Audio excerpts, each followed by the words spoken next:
নমস্কার, কল্পনার মায়াজাল ইউটিউব চ্যানেলে আপনাদের সকলকে স্বাগত। আজকে আমরা আপনাদের জন্য নিয়ে এসেছি বহু প্রতীক্ষিত গল্প মোহিনী। গল্পটির দুটো পর্ব আমরা জুলাই মাসে শুনিয়েছিলাম আপনাদের, কিন্তু তারপরে কিছু টেকনিক্যাল কারণের জন্য অন্তিম পর্বটি আর আনা হয়নি। প্রথম পর্ব দুটিও আমরা চ্যানেল থেকে সরাতে বাধ্য হয়েছিলাম। আপনাদের মধ্যে অনেকেই গল্পটি শোনার জন্য বারবার রিকোয়েস্ট করেছেন আমাদের। আজকে অবশেষে সম্পূর্ণ গল্পটি একসঙ্গে আপলোড করছি শুধুমাত্র আপনাদের জন্য। আর হ্যাঁ, এখানে অন্তিম পর্বটিও রয়েছে। তাহলে চলুন শুরু করা যাক আজকের গল্প পাঠে আমি তুষার। শুরু হচ্ছে বহু প্রতীক্ষিত গল্প মোহিনী।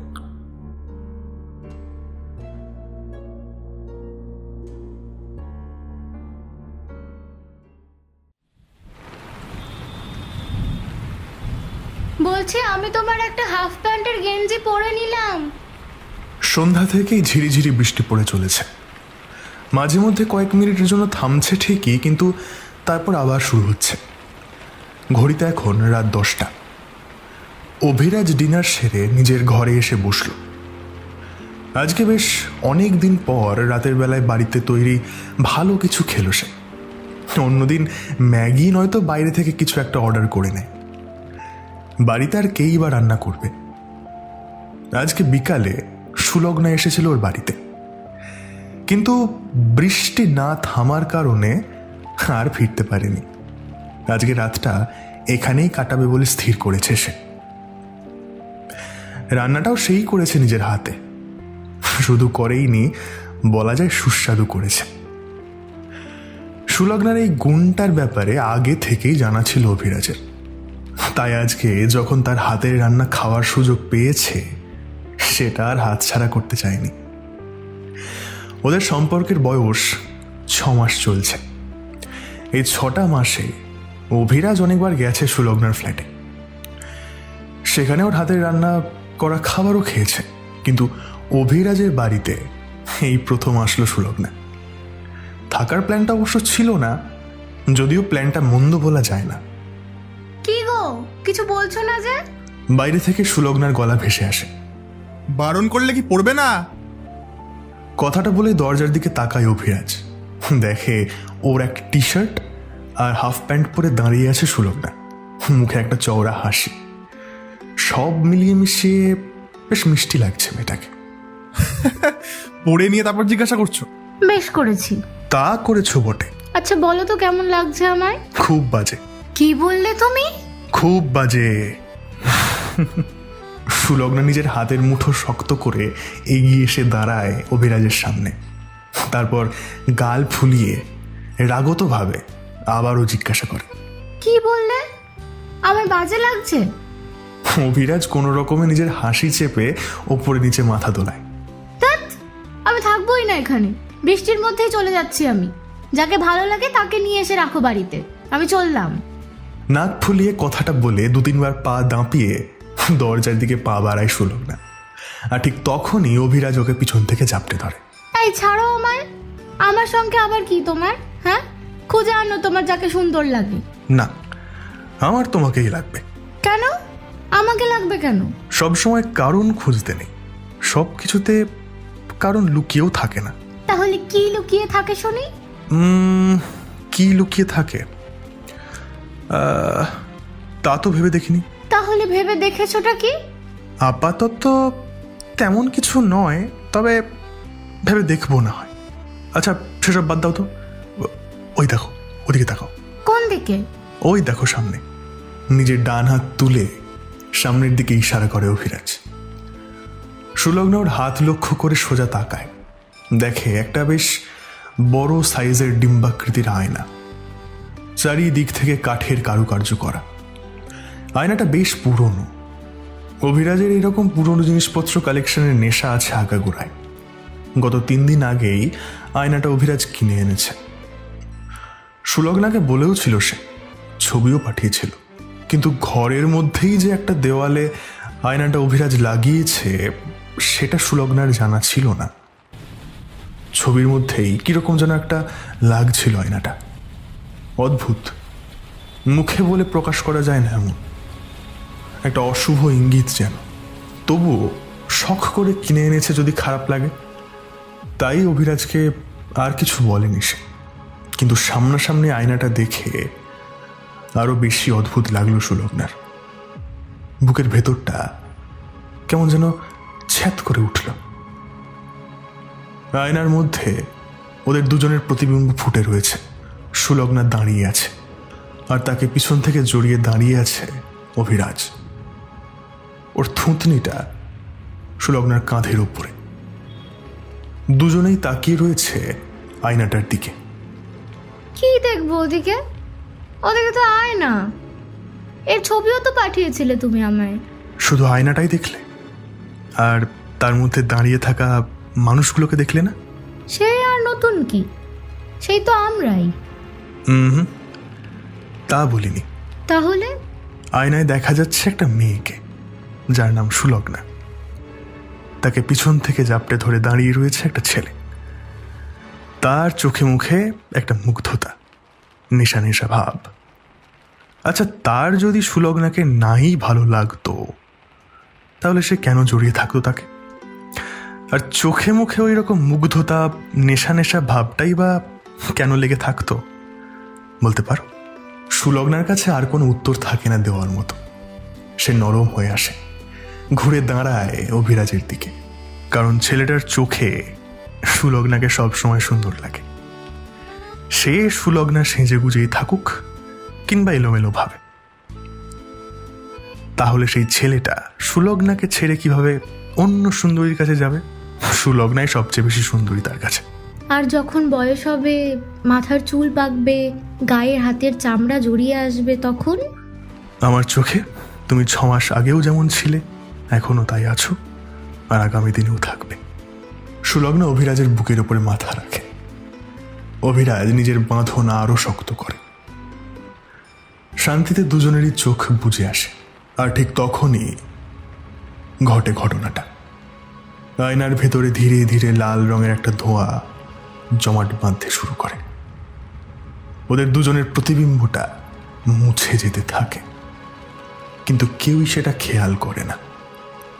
একে অপরকে ভালোবাসার নেশায় বিভোর দুটো শরীর বিছানার ওপরে লুটিয়ে পড়ে। নিজেদের সমস্তটা উজাড় করে একে অপরকে ভালোবাসতে থাকে তারা। অতি আদিমতম সেই ভালোবাসার প্রক্রিয়া। প্রকৃতিও যেন তাদের এই উন্মত্ততায় মেতে ওঠে। বৃষ্টির দাপটটা আরো বাড়ে, কিন্তু হঠাৎ সেই সব কিছুকে ছাপিয়ে একটা বিভৎস শব্দ শোনা যায়। কাঁচের কোনো বস্তু কেউ সজোরে মেঝের ওপরে আছাড় মেরেছে যেন। আর শব্দটা হয়েছে এই ঘরের মধ্যে থেকেই। সুলগ্না আর অভিরাজ দুজনে ছিটকে সরে যায় একে অপরের কাছ থেকে। সুলগ্না দ্রুত একটা চাদর জড়িয়ে নেয় গায়ে, হাঁপাতে থাকে। অভিরাজ খাট থেকে নেমে ঘরের প্রত্যেকটা লাইট জ্বালিয়ে দেয়। চারিদিকে তাকিয়ে দেখে, কিন্তু না, কিছু তো নেই। ওদের দৃষ্টির অগোচরে আয়নাটা যেমন বদলে গিয়েছিল, অগোচরেই আবারও আয়নাটা স্বাভাবিক হয়ে গেছে। কি হলো এটা? অভিরাজ কিছুই বুঝে উঠতে পারে না কি উত্তর দেবে। ঘরে তো কিছু ভাঙেনি। আচ্ছা, বাইরেটা দেখে আসছি আমি, তুমি ভয় পেও না। ভয় পাওয়ার তেমন কিছু নেই।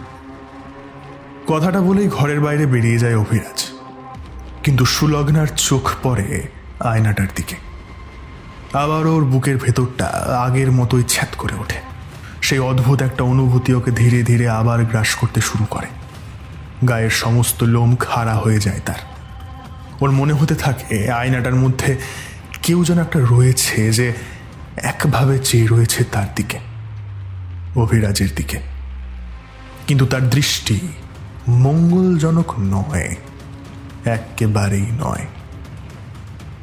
ভয় হয় সুলগ্নার। সে একটা ঢোক গিলে আরো গুটিয়ে যায়। কিছুক্ষণ বাদে অভিরাজ ঘরে ফিরে আসে। ফিরে এসে দেখে সুলগ্না ভয়ে বিছানার এক কোনায় জড়সড় হয়ে বসে আছে। অভিরাজ দ্রুত এগিয়ে যায় ওর দিকে। কি হয়েছে? বুকে জড়িয়ে নেয় সুলগ্নাকে অভিরাজ। সুলগ্না ঠক ঠক করে কাঁপতে থাকে। কিচ্ছু হয়নি, কিচ্ছু না, কাম ডাউন, কাম ডাউন, আমি আছি তো।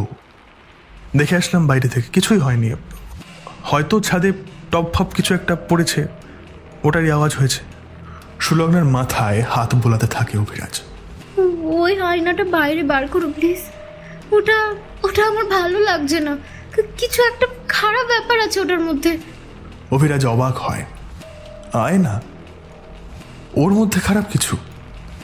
ওই আয়নাটা, ওর মধ্যে আর কি থাকবে? ধ্যাত। সামান্য হাসে অভিরাজ, কিন্তু সুলগ্নাকে সেই হাসি ভোলাতে পারে না। সে আবারও বলে, প্লিজ অভি, প্লিজ, আমার খুব আনকমফোর্টেবল ফিল হচ্ছে ওটার জন্য।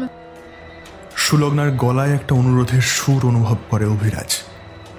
সে আর হাসে না। আচ্ছা বেশ, তোমার যদি ওটার জন্য আনকমফোর্টেবল ফিল হয় তাহলে আমি বাইরে বার করে দিচ্ছি, ওটা কোনো সমস্যা নেই। তুমি শান্ত হয়ে এখানটায় ঘুমাও, কেমন? সুলগ্নার কপালে একটা চুমু খেয়ে খাট থেকে নেমে যায় অভিরাজ। তারপর আয়নাটা খুলে নিয়ে বেরিয়ে যায় বাইরে। সুলগ্না আর চোখে চেয়ে দেখে সবটা। অভিরাজ আয়নাটা নিয়ে পাশের ঘরে একটা টেবিলের উপরে রেখে দেয়। তারপর ফিরে আসে ঘরে। সুলগ্নাকে নিজের কোলের মধ্যে নিয়ে বসে ওর চুলের মধ্যে বিলি কেটে দিতে থাকে। সুলগ্না আর কোনো কথা বলে না, ধীরে ধীরে ঘুমের দেশে হারিয়ে যায়।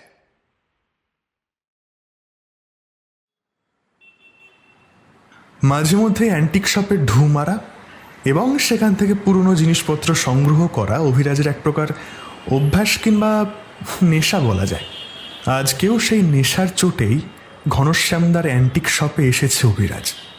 গোটা দোকান ঘুরে ঘুরে খুঁজছে যদি নতুন কিছু চোখে পড়ে, কিন্তু প্রায় আধ ঘন্টা ধরে খোঁজাখুঁজি করার পরেও ভালো কিছু চোখে পড়ল না তার। ঘনশ্যামদা, বলছি নতুন কিছু আনোনি? কিছুই তো তেমন চোখে পড়ছে না। ঘনশ্যাম ক্যাশ কাউন্টারে বসে টাকা পয়সার হিসাব করছিল। অভিরাজের হাঁক শুনে ঘনশ্যাম উঠে আসে। নতুন কিছু বলতে শুধু একটাই জিনিস আছে, কিন্তু সেটা তোমার পছন্দ হবে কিনা জানি না। কি এসেছে? ওই একটা আয়না। আয়না? অভিরাজের চোখে মুখে একটা উজ্জ্বলতা খেলে যায়। দেখাও তো দেখি আয়নাটা। আমার বাড়ির জন্য একটা কিনবো ভাবছিলাম, তো সেটা যদি পুরনো হয় তাহলে তো জমে ক্ষীর। চলো চলো চলো। আরে তেমন খুব একটা ভালো না, একটা সাদামাটা ডিম্বাকৃতির আয়না, সামান্য কাঠের কারুকাজ, বেশি পুরনো হবে না, ওই 50-60 বছর হবে বাড়িয়ে চড়িয়ে বললে। আমি দোকানে ছিলাম না, সঞ্জুর কাছে বিক্রি করে চলে গেছে। আমি থাকলে হারগিস কিনতাম না, ফালতু রদ্দি মাল, ওই জন্য স্টকে রাখি না। সে যেমনই হোক, আমি নেব, দেখাও আমায়। সত্যি তুমি আছো ভালো, বাড়িতে নতুন একটা আয়না লাগাবে তা না সেই নাথ পুরনো জিনিসপত্র, ধুস। আরে চলোই না দেখি, দেখতে তো ক্ষতি নেই, যদি পছন্দ হয়ে যায় নিয়ে নেব। তুমি যদি ভাঙড়ি জিনিস নেওয়ার জন্য এত এক্সাইটেড থাকো তাহলে আমি আর কি বলতে পারি বলো, চলো দেখাই। ঘনশ্যাম পা বাড়ায় ভেতরের দিকে। ভেতরের এই ঘরটা বেশিরভাগ সময় তালাবন্ধ হয়ে পড়ে থাকে। কাস্টমাররা শুধু বাইরের জিনিসগুলোই দেখতে পায়, কিন্তু এই ঘরের মধ্যেই থাকে সবচেয়ে ভালো দামি জিনিস। আর মাঝে মধ্যে এরকম পাতি জিনিসও থাকে যে জিনিসগুলো ঘনশ্যাম বিক্রি করতে চান না মানুষ ঠকিয়ে। ঘরের একটা কোনায় টেবিলের পাশে এসে দাঁড়ালো ঘনশ্যাম। টেবিলের উপরে লাল কাপড় দিয়ে মোড়ানো ডিম্বাকৃতির একটা জিনিস রাখা আছে। লম্বায় তাও নেই নেই করে প্রায় 3 ফুট মতো তো হবেই। হাতে তুলে নিয়ে লাল কাপড়টা সরালো সে। আর সরানো মাত্রই অভিরাজ দেখল একটা আয়না, তার চারিদিকে কাঠের কারুকার্য করা। এক দেখাতেই অভিরাজ মোহগ্রস্ত হয়ে উঠল যেন। অবাক চোখে চেয়ে থাকতে থাকতে ঘনশ্যামের হাত থেকে নিজের হাতে নিয়ে নিল সে আয়নাটা। ভালো করে দেখতে লাগলো।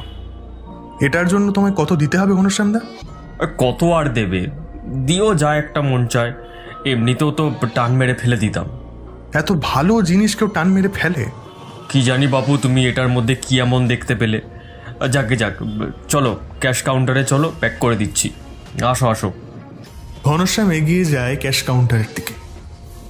অভিরাজ কয়েক সেকেন্ড ওখানেই দাঁড়িয়ে থাকে, মুগ্ধ চোখে তাকিয়ে থাকে আয়নাটার দিকে। আরে কি হলো গো, আরে এদিকে এসো।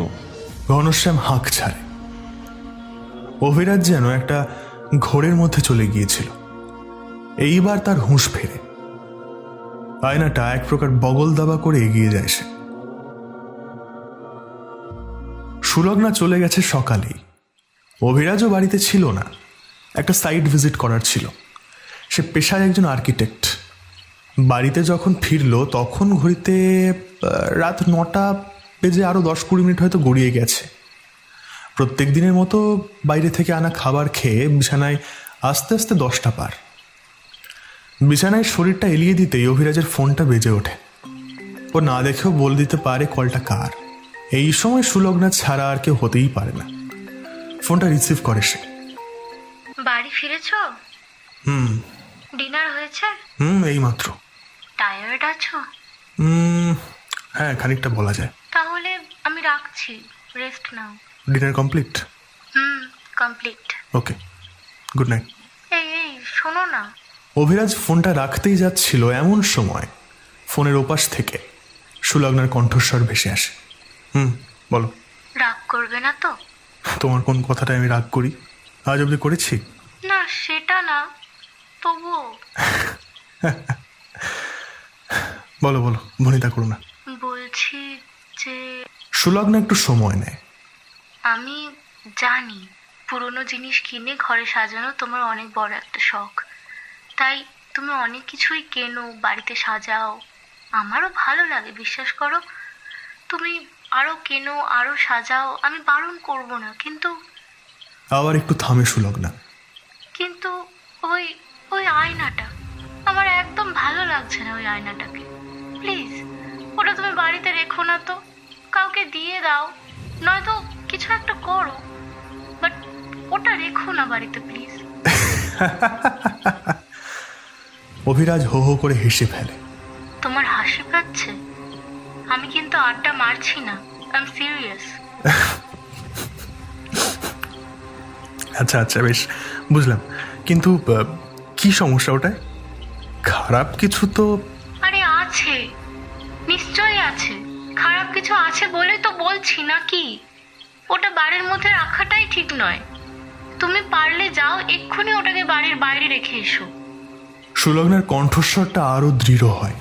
অভিরাজ বোঝে এখন বেশি কিছু বললেই তেড়িবেড়ি হতে পারে, তাই সে একটু থেমে বলল, বেশ বেশ, আমি এক্ষুনি বাড়ির বাইরে রেখে আসছি।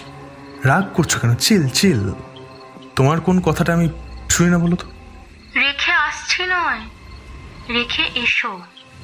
Good night. কথাটা বলেই ফোনটা কেটে দেয় সুলগ্না। অভিরাজ একটু হাসে, তারপর উঠে বসে। মনে মনে ভাবে, আবার এখন বাইরে যাবে আয়নাটা রাখতে? আর কেনই বা রাখবে? আজকে রাতটুকু না হয় পাশের ঘরে ওভাবেই পড়ে থাকুক। যদি বাড়ির বাইরে বার করতেই হয় তাহলে কাল ওই অ্যান্টিক শপে ফেরত দিয়ে দেবে। শুধু শুধু একটা ভালো জিনিস বাড়ির বাইরে ফেলে আসার কোনো মানেই হয় না। ঘরের মধ্যেই থাকুক, সুলগ্না তো আর দেখতে আসছে না। এই ভেবেই অভিরাজ আবার বিছানার ওপর নিজের শরীরটা এলিয়ে দেয়, চোখ বন্ধ করে ঘুমানোর চেষ্টা করে।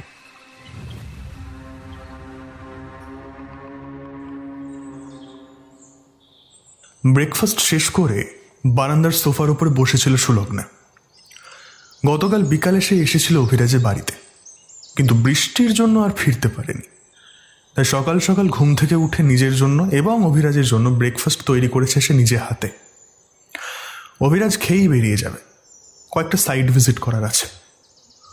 ওর সঙ্গে সে নিজেও বেরিয়ে যাবে অফিসের উদ্দেশ্যে। তারপর সন্ধ্যায় অফিস থেকে নিজের ফ্ল্যাটে ফিরে যাবে একেবারে। এই ভেবেই খাওয়া দাওয়া সেরে বারান্দায় এসে বসেছে সুলগ্না। অভিরাজ ঘরে রেডি হচ্ছে। ঠিক এমন সময় একটা মিহি নারী কণ্ঠের হাসির শব্দ কানে আসে সুলগ্নার। কেমন যেন একটা খিলখিলে হাসি, কেউ যেন তাকে বিদ্রুপ করে হাসছে। কিন্তু কে? এই বাড়িতে তো এই মুহূর্তে সে নিজে ছাড়া আর কোনো নারী নেই। তাহলে একটা ঢোক গিলে সজাগ হয়ে বসে সুলগ্না। কান খাড়া করে শব্দটার উৎস খোঁজার চেষ্টা করে সে। বেশ কয়েক সেকেন্ড শোনার পর সুলগ্না বুঝতে পারে আওয়াজটা আসছে পাশের ঘর থেকে। ঘরের দরজাটা ভেজানো। কে রয়েছে ঘরের ভেতরে? একটা ঢোক গিলে উঠে দাঁড়ায় সুলগ্না। অভিরাজ যেই ঘরে রয়েছে সেই ঘরটার দিকে একবার তাকিয়ে নেয়। তারপর পা বাড়ায় সে ভেজানো দরজার দিকে। ধীর পায়ে এগিয়ে এসে দাঁড়ায় দরজাটার সামনে, কান পাতে দরজা। ঠিক, কোনো ভুল তো নেই। এই ঘরের ভেতর থেকেই আসছে শব্দটা। বলতে গেলে এইবার আর একটু বেড়েছে বলা যায়। সুলগ্না একটা অজানা আশঙ্কায় কেঁপে ওঠে। মনের মধ্যে চলতে থাকে হাজারো দ্বন্দ্ব, বাড়তে থাকে প্রশ্নের জাল। দরজাটা কি খোলা ঠিক হবে? কাকে দেখতে পাবে এর পিছনে? কে বসে রয়েছে সুলগ্নার অলক্ষ্যে? কাকে জায়গা দিয়েছে অভিরাজ? এইসব ভাবতে ভাবতেই একটানে দরজাটা খুলে ফেলে সুলগ্না। কিন্তু দরজাটা খোলা মাত্রই হাসির শব্দ থেমে যায়। চারিদিকে ছড়িয়ে পড়ে একটা নিস্তব্ধতা। দরজার পাশেই সুইচ। সুলগ্না ঘরের লাইটগুলো জ্বালিয়ে দেয়, সারা ঘরে তাকিয়ে দেখে, কিন্তু না, কেউ তো নেই। এই ঘরে লুকোনোর মতো কোনো জায়গাও নেই যে সেখানে কেউ লুকিয়ে বসে থাকবে। ঘরে ঢুকেই সামনাসামনি তাকালে চোখে পড়ে একটা আলমারি, তার পাশে বুক সেলফ, আর ঘরের ডান দিকে একটা স্টাডি টেবিল। স্টাডি টেবিলের দিকে তাকাতেই চোখটা আটকে যায় সুলগ্নার। সে আয়নাটা রাখা আছে টেবিলের উপরে। আবারও বুকটা ছ্যাদ করে ওঠে তার। ধীরে ধীরে এগিয়ে যায় সেদিকটায় সুলগ্না। বুকটা দুরু দুরু করতে থাকে। সুলগ্না, কোথায় গেলে? অভিরাজের কণ্ঠস্বর শুনে সম্বিত ফেরে তার। এই তো, এই ঘরে আছি। চলো বেরোবো এবার। হ্যাঁ দাঁড়াও, আসছি। আয়নাটার দিকে আর চোখে তাকিয়ে থাকতে থাকতে দরজার দিকে এগিয়ে যায় সুলগ্না। ওই ঘরটা খুব এলোমেলো, আসলে ওখানেই কাজ টাজ করি, রাতভর পড়াশোনাও করতে হয় মাঝে মধ্যে। চলো। অভিরাজ পুরো কথাটা শেষ করতে পারে না। সুলগ্না ঘর থেকে বেরিয়ে নিজের কাঁধ ব্যাগটা কাঁধে ঝুলিয়ে বাইরের দিকে বেরিয়ে যায়। অভিরাজ বুঝতে পারে না এইরকম আচরণের কারণটা। কথাতেই আছে নারী চরিত্র বেজায় জটিল। বিড়বিড় করতে করতে অভিরাজও বাইরে বেরিয়ে যায়।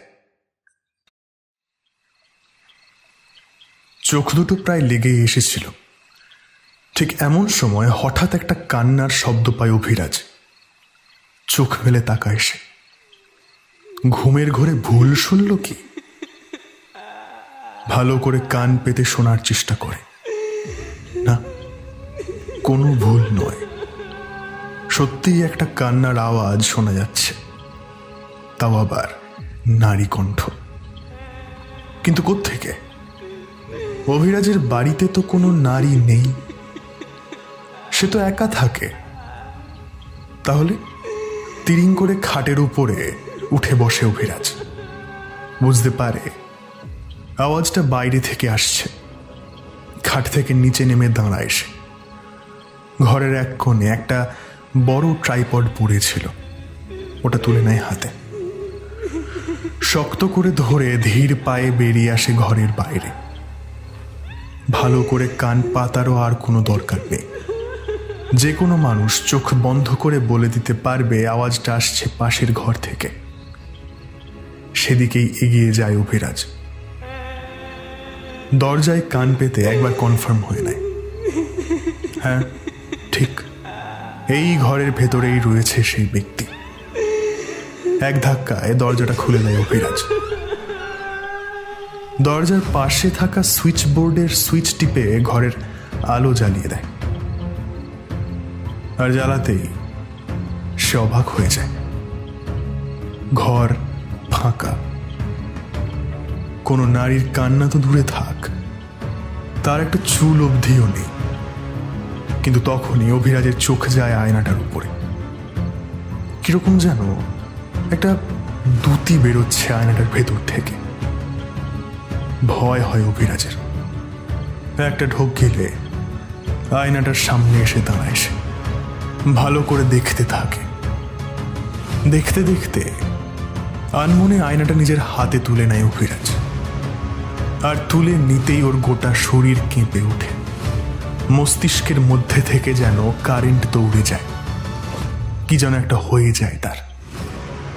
ধীরে ধীরে দুটিটা নিভে আসে, আর নেভার সঙ্গে সঙ্গে অভিরাজের দৃষ্টিটাও বদলে যেতে থাকে। ঠিক যেন অভিরাজ ধীরে ধীরে অভিরাজের মধ্যে থেকে হারিয়ে যাচ্ছে। কয়েক মুহূর্ত আয়নাটা ধরে ওভাবেই দাঁড়িয়ে থাকে অভিরাজ, নিষ্পলক দৃষ্টি, ঠিক যেন পাথরের চোখ, নিঃশ্বাস প্রশ্বাস একদম ধীর, ঠিক যেন কেউ সম্মোহনী জাদু করেছে ওর উপরে। অভিরাজের মনে হলো দূর থেকে যেন একটা নারী কণ্ঠ বলছে, আমায় বাইরে ফেলো না, এই ঘরেও আমায় রেখো না, আমায় নিয়ে চলো, তোমার সঙ্গে নিয়ে চলো, আমাকে তোমার ঘরে নিয়ে চলো। আমি যে তোমার সঙ্গে থাকতে চাই, তোমার হয়ে আমি থাকতে চাই, আমি তোমার হয়ে থাকতে চাই। অভিরাজের মধ্যে স্বাভাবিক জ্ঞান কাজ করলে সে হয়তো একবার হলেও ভেবে দেখতো যে কথাটা কে বলছে, কোথা থেকেই বা বলছে। কিন্তু এখন সেসব কোনো চিন্তাই তার মাথায় আসলো না। সে যন্ত্রচালিত পুতুলের মতো আয়নাটা নিয়ে নিজের ঘরের দিকে পা বাড়ালো। তারপর পুনরায় দেওয়ালের ঠিক সেই জায়গাটায় টাঙিয়ে দিল সেটা। কিছুক্ষণ দাঁড়িয়ে রইল আয়নাটার সামনেও ভাবেই। তারপর বিছানায় এসে আবারও ঘুমিয়ে পড়ল। অঘোরে ঘুম। এইরকম ঘুম সে আগে কখনো ঘুমায়নি। ওদিকে আয়নাটার মধ্যে আবারও ধোয়া কুণ্ডলি পাকাতে শুরু করলো, ঠিক সেদিনের মতো। কিন্তু আজকে সেই ধোয়াটার রং ভিন্ন। আজকে ধোয়ার রংটা লাল নয়, একেবারে মিশমিশে কালো। সেই ধোঁয়া ধীরে ধীরে কাঁচের বাইরে বেরিয়ে গোটা ঘরময় ছড়িয়ে যেতে আরম্ভ করল। কিন্তু ওদিকে অঘরে ঘুমোতে থাকা অভিরাজ সেসব কিচ্ছু টের অবধি পেল না। সকালে যখন অভিরাজের ঘুম ভাঙল তখন ঘড়িতে প্রায় 9টা। তাকানোর উপায় নেই, মাথা যন্ত্রণায় ছিঁড়ে যাচ্ছে, হাত পা প্রচণ্ড ব্যথা। হঠাৎ আবার কি হলো? জ্বর না তো? 15-20 মিনিট ওভাবেই শুয়ে থাকার পর ওকে বাধ্য হয়ে উঠতে হলো। শুয়ে থাকলে ওর চলবে না, বাড়িতে ওর মুখের কাছে ওষুধ নিয়ে এসে ধরার মতো লোক নেই। যা করার ওকেই করতে হবে একা। ফলে যতই কষ্ট হোক না কেন ওকে উঠতেই হবে। কিন্তু উঠেই সবার প্রথমে অভিরাজের যেটা চোখে পড়ল সেটা হলো আয়নাটা। ভুরু দুটো কুঁচকে যায় অভিরাজের। আয়নাটা তো এই ঘরে থাকার কথা নয়, এটা তো পাশের ঘরে রেখে এসেছিল সে। তাহলে কে আবার নিয়ে এসে রাখলো এই ঘরে? ও নিজেই কি? মনে করতে পারল না অভিরাজ। মনে করার শক্তিটুকুও যেন ওর শরীর থেকে শুষে নিয়েছে কেউ। জলদি ফ্রেশ হয়ে ওষুধ খেয়ে আবার বিছানায় এসে শুয়ে পড়ল সে। অভিরাজ সেই যে ঘুমালো, সারাদিন আর উঠল না। সুলগ্না প্রায় 20-25 বার ফোন করেছে, একটা বারের জন্য রিসিভ করেনি অভিরাজ। ফোনটা সাইলেন্ট করে আবার অন্যদিকে পাশ ফিরে শুয়েছে। ঘুম ভাঙল রাতে, ঘড়িতে তখন 11টা হবে হয়তো। জ্বর, মাথা ব্যথা কিছুই নেই, কিন্তু খিদেতে পেটটা জ্বলে যাচ্ছে। ফ্রিজে কিছু খাবার ছিল, সেটাই গরম করে খুব অল্প পরিমাণে খেলো সে। কারণ খিদে পেয়ে থাকলেও খাওয়ার ইচ্ছাটা নেই একেবারে, গা পাকিয়ে উঠছে। অভিরাজ ভাবল তার মানে ভেতরে ভেতরে জ্বর এখনো আছে। একটা ওষুধ খেয়ে আবারও ঘরে আসলো।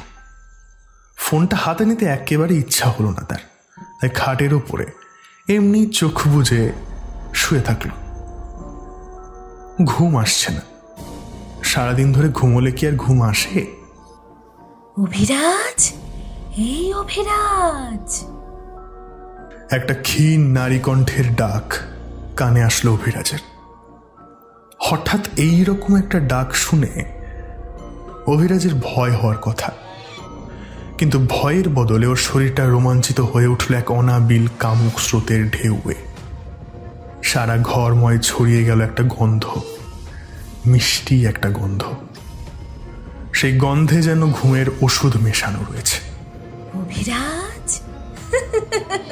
অভিরাজের মনে হলো এই ডাকটা তার ঠিক কানের পাশ থেকে এসেছে। সে অনুভব করতে পারল সে অচেনা নারীর নিঃশ্বাস প্রশ্বাস ঠিক কাঁধের কাছে, কিন্তু গরম নয়, একদম ঠান্ডা, শীতল, ঠিক যেন বরফ। কারোর নিঃশ্বাস প্রশ্বাস এত শীতল হতে পারে জানা ছিল না অভিরাজের। ওর সারা গায়ে শিহরণ খেলে যায়। যে কোনো মানুষ হলে এক্ষুনি ভয়ে ছিটকে সরে যেত, কিন্তু অভিরাজের সেসব কিছুই হলো না। তার ইচ্ছা হলো চোখ মেলে দেখতে সেই নারীকে, কিন্তু অবাক কাণ্ড, ওর চোখের পাতা এতটাই ভারী হয়ে এসেছে যে খুলে তাকানোর উপায় নেই। কিন্তু অভিরাজ অনুভব করতে পারছে সেই নারীর কোমল হাতের স্পর্শ। ধীরে ধীরে সে হাত বোলাচ্ছে অভিরাজের মাথায়, গালে, কাঁধে, কপালে, ঠোঁটে। অভিরাজের শ্বাস প্রশ্বাস বেড়ে গেল। অভিরাজ, অভিরাজ, আমি তোমায় নিয়ে যেতে চাই আমার সঙ্গে, কিন্তু কিন্তু কিন্তু কি?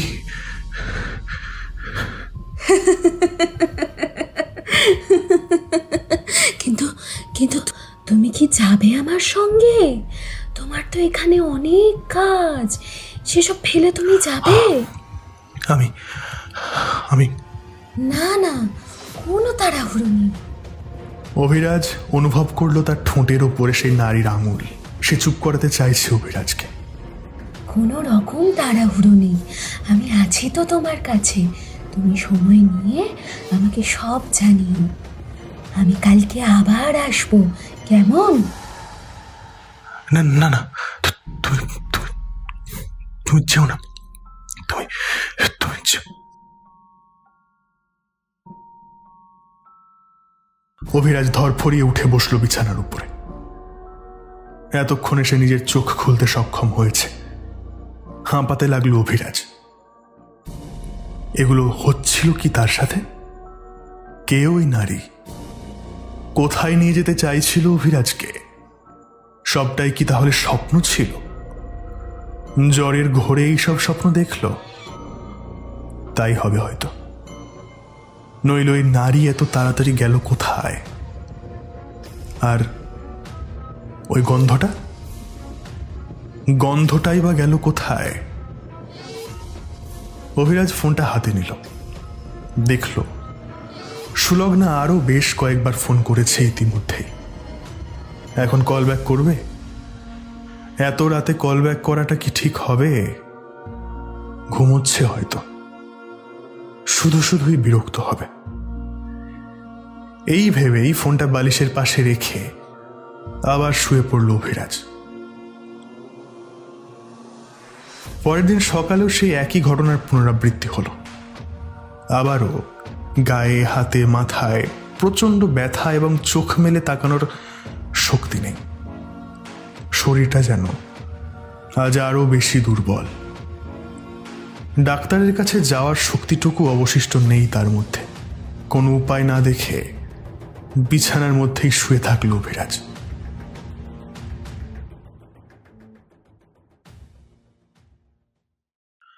সুলগ্ন অফিসে এসেছে ঠিকই, কিন্তু অভিরাজের চিন্তায় কাজে মন বসাতে পারছে না। গতকাল থেকে প্রায় 50 বারের মতো ফোন করেছে ছেলেটাকে, কিন্তু একটি বারের জন্যও অভিরাজ কল ব্যাক তো দূরের কথা, ফোনটা রিসিভ অবধি করেনি। সুলগ্না ভেবে পাচ্ছে না ছেলেটার হয়েছেটা কি। এর আগে তো কখনো এরকম করেনি সে। সুলগ্নার ওপরে কোনো বিষয়ে রাগ করলো কি? কিন্তু এত রাগ করার মতো কোনো কাজ তো সুলগ্না করেনি।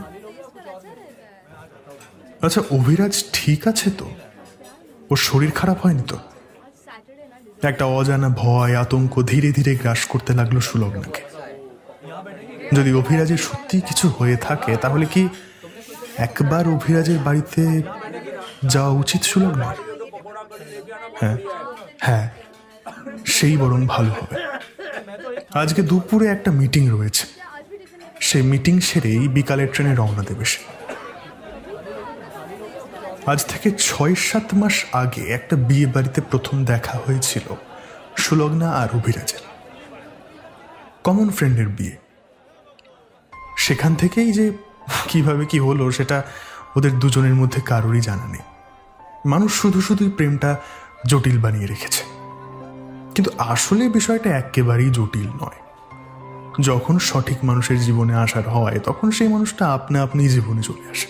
সে আপনি যতই নিজের মনের দেওয়াল তুলে রাখুন কিংবা দরজায় তালা ঝুলিয়ে রাখুন, সেই সব মানুষেরা পাঁচিল টপকাতেও জানে এবং দরজায় ঝোলানো তালা ভাঙতেও জানে খুব সহজে। কিন্তু এই সব কিছুর মধ্যেও কোনো রকমের কোনো জটিলতা থাকে না, প্ল্যানিং করতে লাগে না, জাস্ট হয়ে যায়। তার হঠাৎ করেই জীবনে প্রবেশ করে যায়, ঠিক যেমন অভিরাজ প্রবেশ করে গিয়েছিল সুলগ্নার জীবনে। আজ খুব মনে পড়ছে সেসব দিনের কথা। না, সুলগ্নার আর ভালো লাগছে না, মনটা আনচান করছে।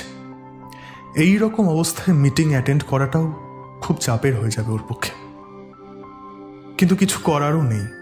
মিটিংটা খুব ইম্পর্ট্যান্ট, ফলে অ্যাটেন্ড করতেই হবে।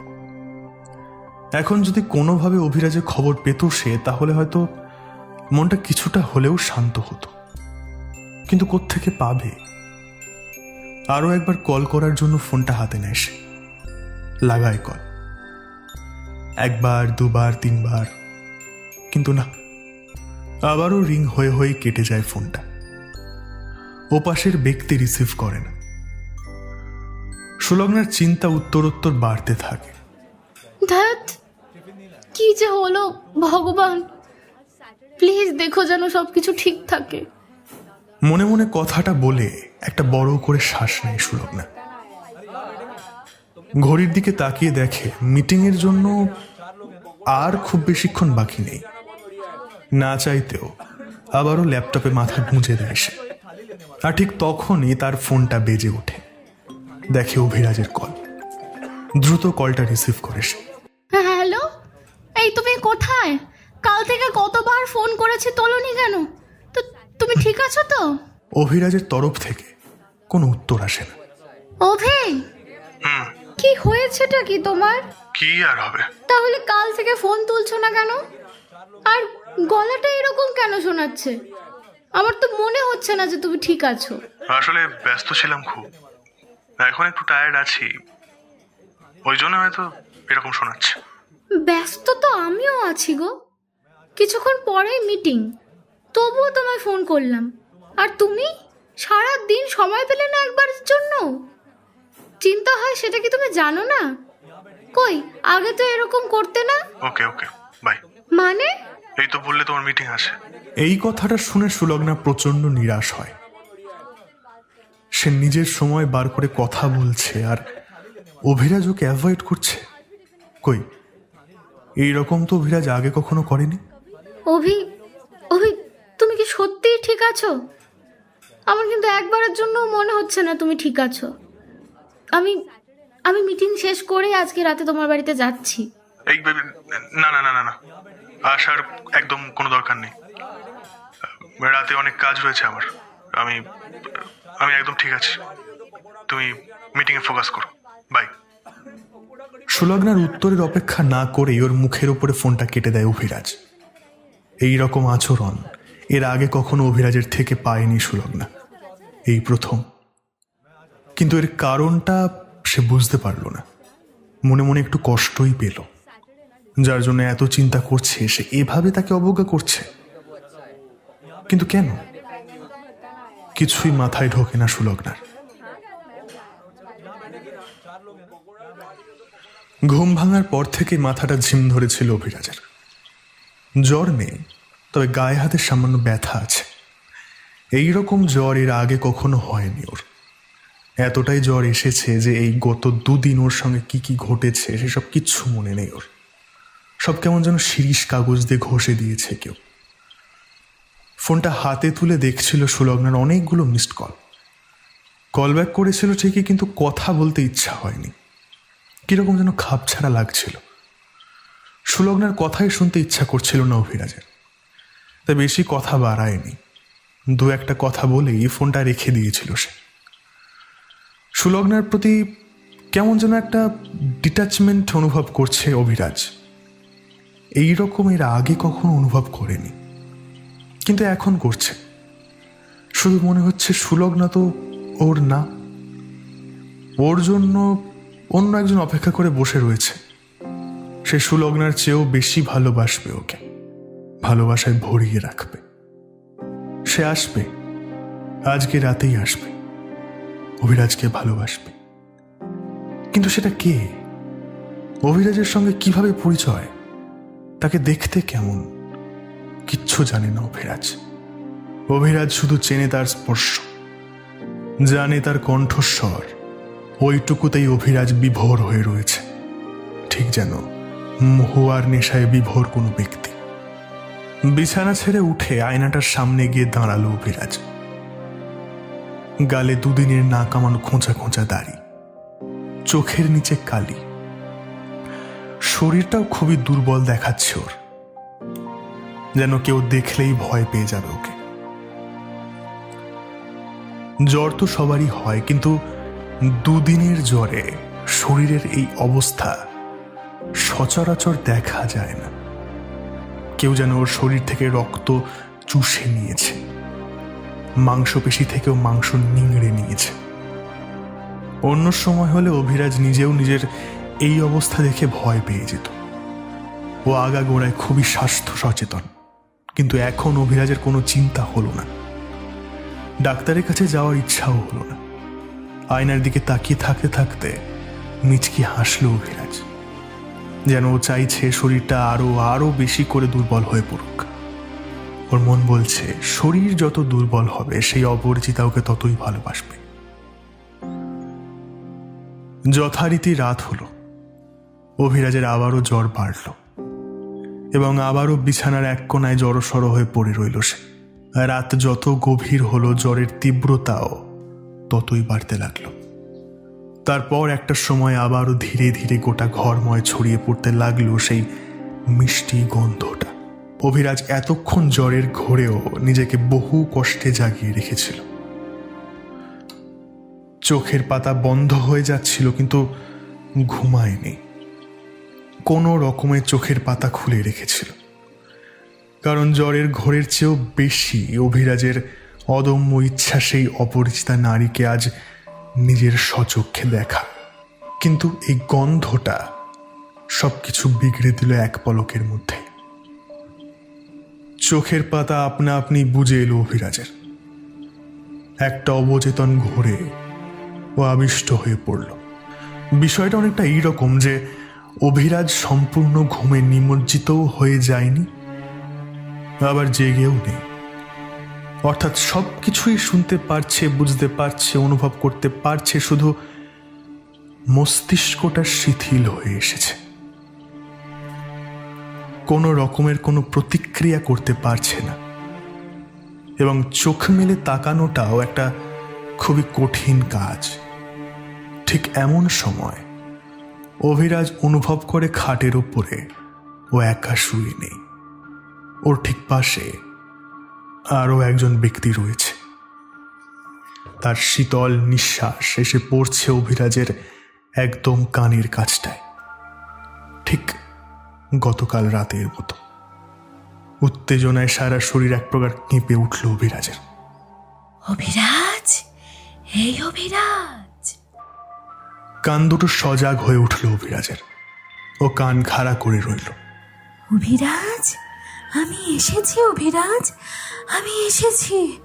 আমি শুধু তোমার জন্য এসেছি।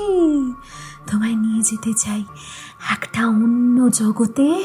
আমি তোমায় নিয়ে যেতে চাই, যে জগতে কেউ নেই। সেখানে থাকবো শুধু তুমি আর আমি। অভিরাজের খুব বলতে ইচ্ছা হলো। আমি অপেক্ষা করছিলাম তোমার জন্য, অবশেষে তুমি এলে। আমি রাজি, তুমি যেখানে চাইবে আমি সেখানেই যেতে রাজি। কিন্তু মুখ থেকে একটা কথাও বার হলো না ওর। চোখের পাতার মতো মুখটাও যেন আজ এঁটে গেছে। যাবে আমার সঙ্গে? যাবে? চলো না, চলো। অভিরাজ নিজের ঠোঁটের উপরে অনুভব করলো দুটো নরম আঙুলের ছোঁয়া। ধীরে ধীরে ঠোঁট দুটো আবারও স্বাভাবিক হয়ে উঠল অভিরাজের। কিন্তু তুমি কে? কে তুমি? আমি আমি মোহিনী। কোথায় থাকো? আমায় কেন নিয়ে যেতে চাও? আমি তো তোমার মনেই থাকি, সব সময় থাকি। মানেটা খুব সহজ অভিরাজ। ওই যে তুমি আজকে সারাদিন আমার কথা ভাবছিলে না, তাহলে ওই সময়গুলোতে তো আমি তোমার মনেই ছিলাম। অভিরাজ কিছুক্ষণ চুপ করে থাকে, কোনো উত্তর দিতে পারে না। তুমি কি আমার সঙ্গে যেতে চাও? আমাকে কেন নিয়ে যেতে চাও তুমি? মোহিনীর হাসিতে গোটা ঘর কেঁপে ওঠে। হাসছো যে বড়? এমনি? আচ্ছা, তুমি কি আমায় দেখতে চাও? আমি জানি তুমি আমায় দেখতে চাও। তাকাও এদিকে একবার। অভিরাজ একটা ঢোক গেলে বুকের বাঁ দিকটা ধুকধুক করে ওঠে। ও দেখতে তো চায়, সত্যি সত্যি দেখতে চায়। যার স্পর্শর গোটা শরীরকে কাঁপিয়ে রেখে দেয়, সেই ব্যক্তিটাকে দেখলে কিরকম অবস্থা হবে। বিষয়টা ভাবতেই শিহরণ খেলে যায় ওর গোটা শরীরে। আর ঠিক তখনই অভিরাজ আবারও সেই নরম আঙুলের ছোঁয়া অনুভব করে, তবে এইবার চোখের পাতার উপরে। ধীরে ধীরে মুহূর্তের মধ্যে ভারী হয়ে আসা চোখের পাতা হালকা হয়ে আসে। আমি জানি তুমি আমায় দেখতে চাও। তাকাও না এদিকে একবার, তাকাও না। অভিরাজ চোখ মেলে তাকায়, আর তাকাতেই ও স্তব্ধ হয়ে যায়। এত সুন্দরী কেউ হতে পারে? মানুষ এত সুন্দরী হয়? অন্তত অভিরাজ এর আগে এই রকম সুন্দরী কোনো নারীকে দেখেনি। না দেখার অবশ্য কারণও রয়েছে। অপ্সরাদের কি আর বাস্তবে সবসময় দেখতে পাওয়া যায়? একেবারে ধবধবে ফর্সা গায়ের রং, চোখ নাক মুখ টিকালো, ঠোঁটের কোণে একটা হাসি, পরনে একটা আলো থালু হয়ে থাকা শাড়ি। সেই শাড়ির ফাঁক দিয়ে উকি মারছে তার কোমরের ভাঁজ। অভিরাজের বুকের ভেতরটা ওলট পালট হয়ে যায়। ও নিজের চোখ দুটো বন্ধ করে নেয়। আর ঠিক তখনই আবারও সেই মিষ্টি গন্ধটা ছড়িয়ে যেতে থাকে গোটা ঘরে। আর শোনা যায় সেই নারীর অট্টহাসি। আর চোখ মেলে তাকাতে পারে না। ধীরে ধীরে ঘুমের জগতে হারিয়ে যেতে থাকে অভিরাজ। একটা গভীর ঘুম।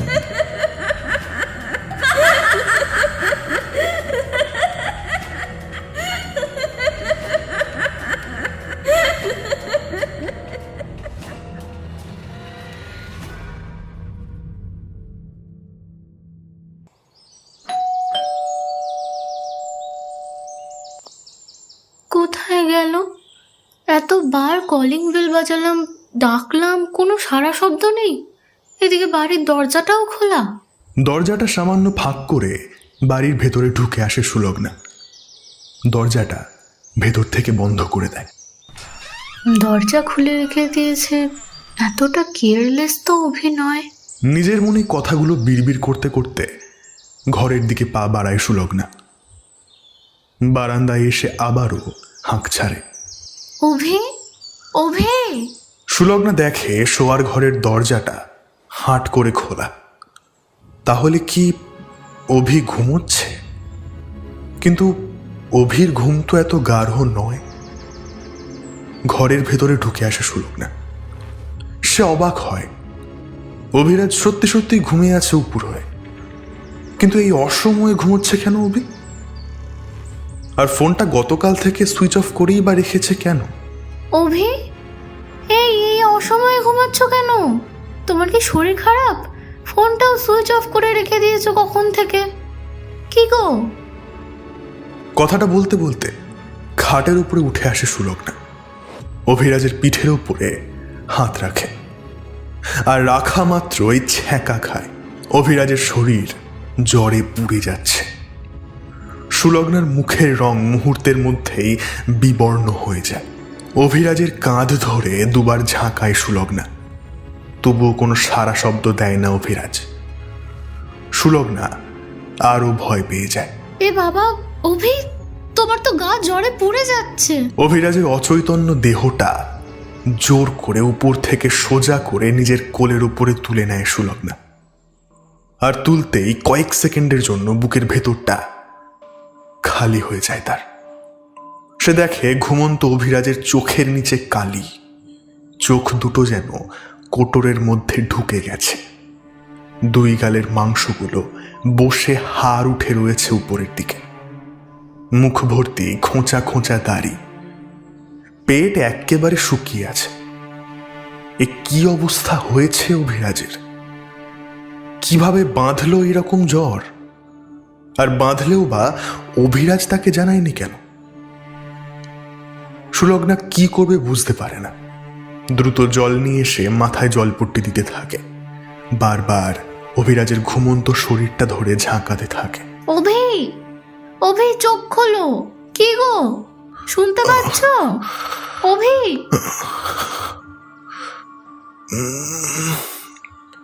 গোঙানি মতো বেরিয়ে আসে অভিরাজের মুখ থেকে। ওর চোখ মুখে জলের ছিটে দিতে থাকে সুলগ্না। মিনিট খানেক এইরকম চলার পর অভিরাজ অতি কষ্টে চোখ মেলে তাকায়। কোটরের মধ্যে ঢুকে থাকা টকটকে লাল দুটো চোখ মেলে ও তাকায় সুলগ্নার দিকে। সুলগ্নার গলাটা শুকিয়ে আসে। ও খুশি হবে নাকি ভয় পাবে কিছু বুঝতে পারে না। অভিরাজের গলা জড়িয়ে হাউ হাউ করে কাঁদতে থাকে।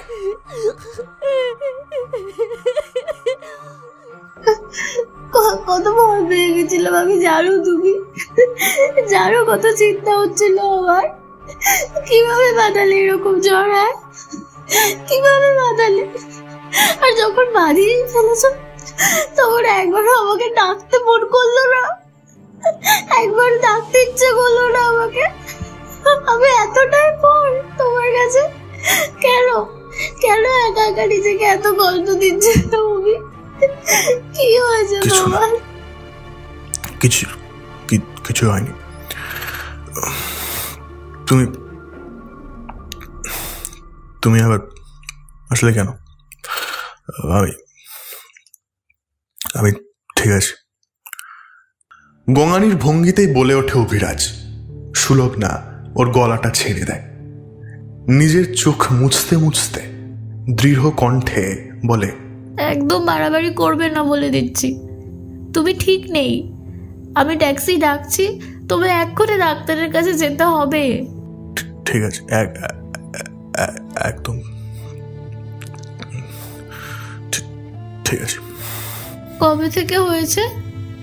সেদিন রাত থেকেই কি? অভিরাজ কোনো উত্তর দেয় না। বেশ, তোমায় কিছু বলতেও হবে না, কোথাও যেতেও হবে না। আমি বাড়িতেই ডাক্তার ডাকছি। সুলগ্না খাট থেকে নামতে যায়। এমন সময় অভিরাজ কাটা কাটা ভাবে বলে, কাউকে ডাকতে হবে না। না, ডাকতে হবে না। নিজেকে আয়নায় দেখেছো একবারও? চিনতেও পারবে না। সুস্থ হয়ে কাজে ফিরতে হবে তো, নাকি? আমি এমনি ঠিক হয়ে যাব। এমনি সে আসবে। সে এসে আমায় আদর করলেই আমি ঠিক হয়ে যাব। সুলগ্না একটু থমকায়, ভাবে অভিরাজ হয়তো তার আসার কথাই বলছে। জ্বরের ঘোরে হয়তো মাথাটা উলট পালট হয়ে গেছে। সামান্য হাসে সুলগ্না, গালের উপরে হাত রাখে অভিরাজের। আমি তো এসে গেছি অলরেডি। এই তো আমি। কিন্তু এই জ্বর যে আদরে কমাবার নয়, ডাক্তার তো ডাকতেই হবে অভি। আর তাছাড়া ডাক্তার ডাকলে সমস্যাটাই বা কোথায়? না না না না, তুমি না, তোমার কথা বলছি না, আমি তোমার কথা বলছি না। না না না। আমার কথা বলছো না মানে? আমি কে বলো তো? আমি তো সুলগ্না। আমি তো এসে গেছি, আবার কে আসবে তাহলে তোমার কাছে? কার আসার কথা আছে? পাগল কোথাকার। তুমি চেনাচ্ছ আমি তুমি কে? আমি কি পাগল নাকি অন্ধ? আমি জানি তুমি সুলগ্না। আমি তোমার কথা বলছি না। আছে আছে, একজন আছে, তার তার আসার কথা, তার আসার কথা আছে। সে আসে, সে রোজ আসে, আজকেও আসবে, আজকেও আসবে রাতে। তুমি নাও, তুমি নাও। অভিরাজ এক প্রকার ঝাঁঝিয়ে ওঠে। সুলগ্না একটা ঢোক গেলে কষ্ট হয়, বুকের ভেতরটা কেমন যেন চিনচিন করে ওঠে তার। সে নয়, অভিরাজ অন্য কারোর অপেক্ষা করছে। কিন্তু কে সে? সে কি সুলগ্নার চেয়েও বেশি ভালোবাসে অভিরাজকে? তার আদরে কি সুলগ্নার চেয়েও বেশি স্নেহ? সত্যিই কি অন্য কেউ? নাকি অভিরাজ জ্বরের মধ্যে ভুল বকছে? সুলগ্না নিজেকে বোঝানোর চেষ্টা করে শেষের কথাটায়, হয়তো জ্বরের ঘরেই ভুল বকছে। কষ্ট হয় ঠিকই, তবু খুব একটা আমল দেয় না অভিরাজের কথায়। খাট থেকে চুপচাপ নেমে আসে, আর নামতেই এতক্ষণে তার চোখে পড়ে জিনিসটা। এতক্ষণ খেয়ালই করেছিল না সে। ঘরের ঠিক সেই দেওয়ালে, সেই জায়গাতে সেভাবেই ঝুলছে আয়নাটা। কিন্তু এই আয়নাটা তো সে অভিরাজকে খুলে বাড়ির বাইরে বার করে দিতে বলেছিল।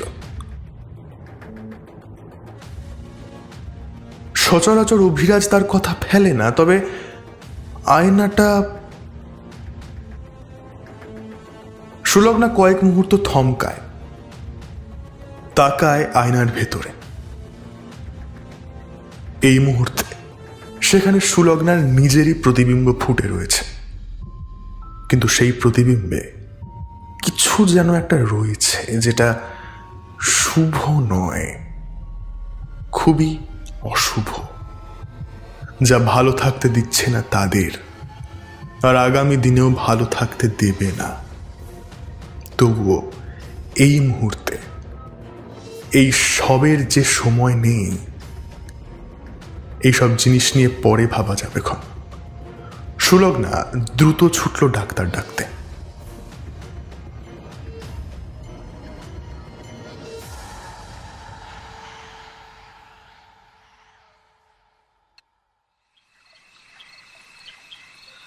বিকাল হয়ে এসেছে।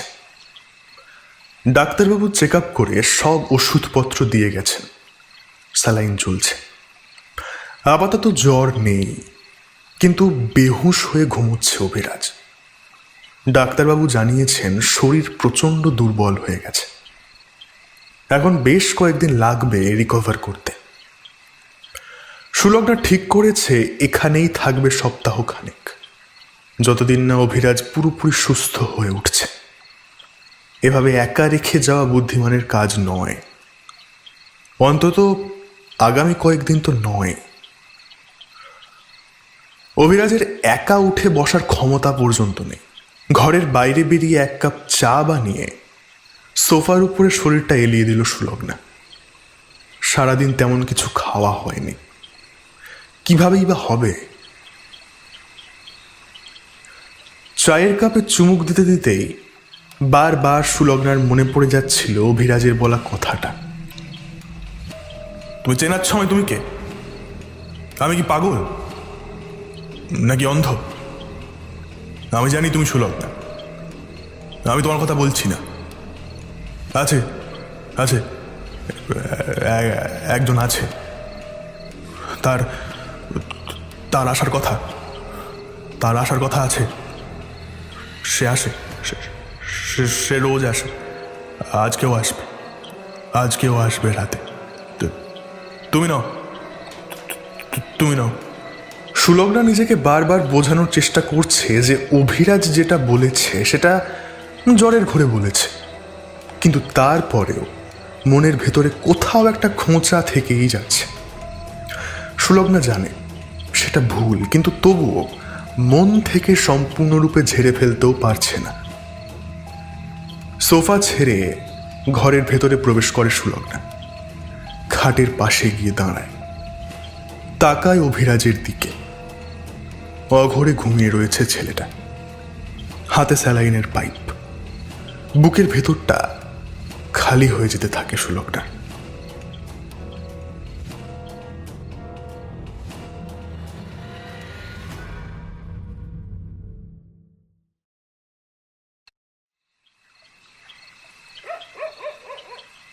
আজকে চলো আমার সঙ্গে, আর অপেক্ষা করে কি হবে?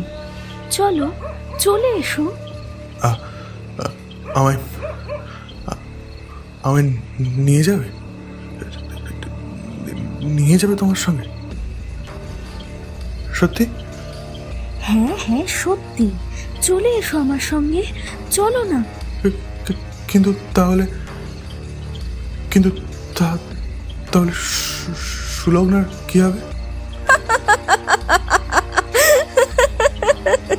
কিছুই হবে না ওর, আর হলেও ভাব, তাতে কি? আমি তো ওর থেকেও বেশি ভালোবাসি তোমায়, অনেক অনেক অনেক বেশি ভালোবাসি। অভিরাজ উঠে বসে মোহিনীর সঙ্গে যাওয়ার জন্য প্রস্তুতি নেয়, আর ঠিক এমন সময় কাঁধের উপর একটা স্পর্শ অনুভব করে সে। অভি, কি হয়েছে? কোথায় যাচ্ছ তুমি? অভিরাজ পাশ ফিরে দেখে সুলগ্না কখন যেন উঠে পড়েছে, বসে আছে ওর পাশে। কি হলো? বেশি শরীর খারাপ করছে? অভিরাজের কপালে বুকে হাত ছোঁয়ায় সুলগ্না। না, জ্বর তো এখন নেই। তাহলে এভাবে উঠে বসলে কেন? অভিরাজও মনে করার চেষ্টা করে ওর এভাবে উঠে বসার কারণ, কিন্তু কিছুতেই করতে পারে না। অভিরাজের গালে হাত দিয়ে নিজের দিকে ঘোরায় সুলগ্না। অভিরাজ বুঝতে পারে না কি বলবে, কেন উঠে বসেছে ও, সেটাও নিজেরই মনে নেই। সুলগ্না ওর বাড়িতে কখন আসলো ওর সেটা অবধি মনে নেই। হতভম্ব হয়ে বসে থাকে অভিরাজ। অত ভাবতে হবে না, জ্বর আসলে এরকম হয়। ঘুমিয়ে পড়ো। মাথার উপরে খানিক হাত বুলিয়ে দেয় সুলগ্না। সুলগ্না সামান্য হাসে। দুপুরে যে কথাগুলো বলেছিল সেগুলো সব জ্বরের ঘোরে। গতকাল থেকে ফোন সুইচ অফ হয়ে পড়ে আছে তোমার। কি হলো হঠাৎ করে চিন্তা হচ্ছিল, তাই আমি আজ দুপুরে এসেছি। ভাগ্যিস এসেছি, বেদম জ্বরে উল্টে পড়েছিলে তুমি। না আসলে কি হতো বলো তো? অভিরাজের ভুরু দুটো কুঁচকে যায়। গতকাল থেকে ফোন সুইচ অফ, বেদম জ্বর।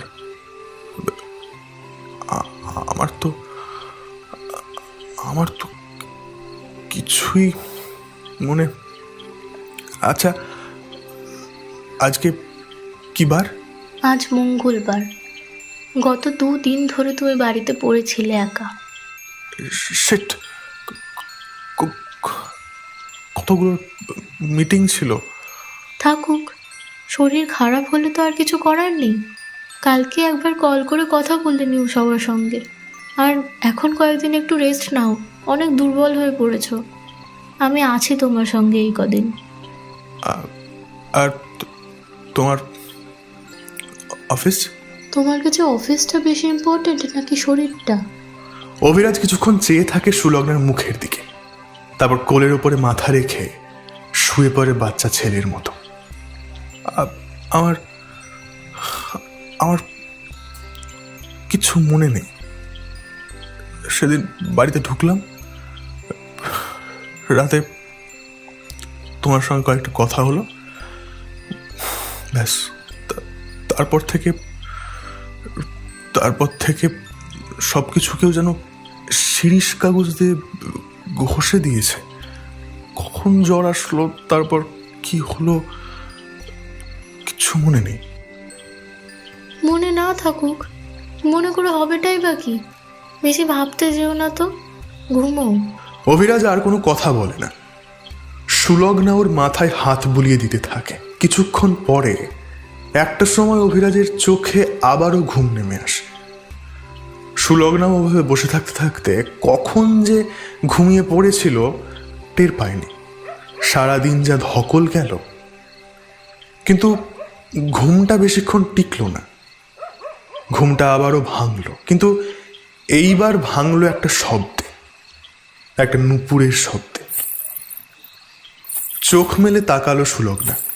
তাকাতেই শব্দটা আর শুনতে পেল না, তবে একটা গন্ধ পেল, অদ্ভুত একটা গন্ধ। গন্ধটা গোটা ঘরময় বন বন করে উড়ে বেড়াচ্ছে যেন। সুলগ্নার নাক দিয়ে ঢুকে সোজা মস্তিষ্কের ভেতরে ধাক্কা মারতে লাগলো গন্ধটা। মিষ্টি অথচ তীব্র, এবং এই তীব্রতার কারণে সুলগ্নার মস্তিষ্কের ভেতরটা যেন ছিঁড়ে যেতে লাগলো।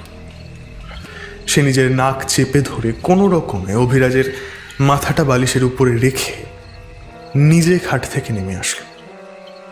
ঘরের মধ্যেই খুঁজতে লাগলো গন্ধের উৎস, কারণ এই গন্ধ বেশিক্ষণ সহ্য করার মতো নয়।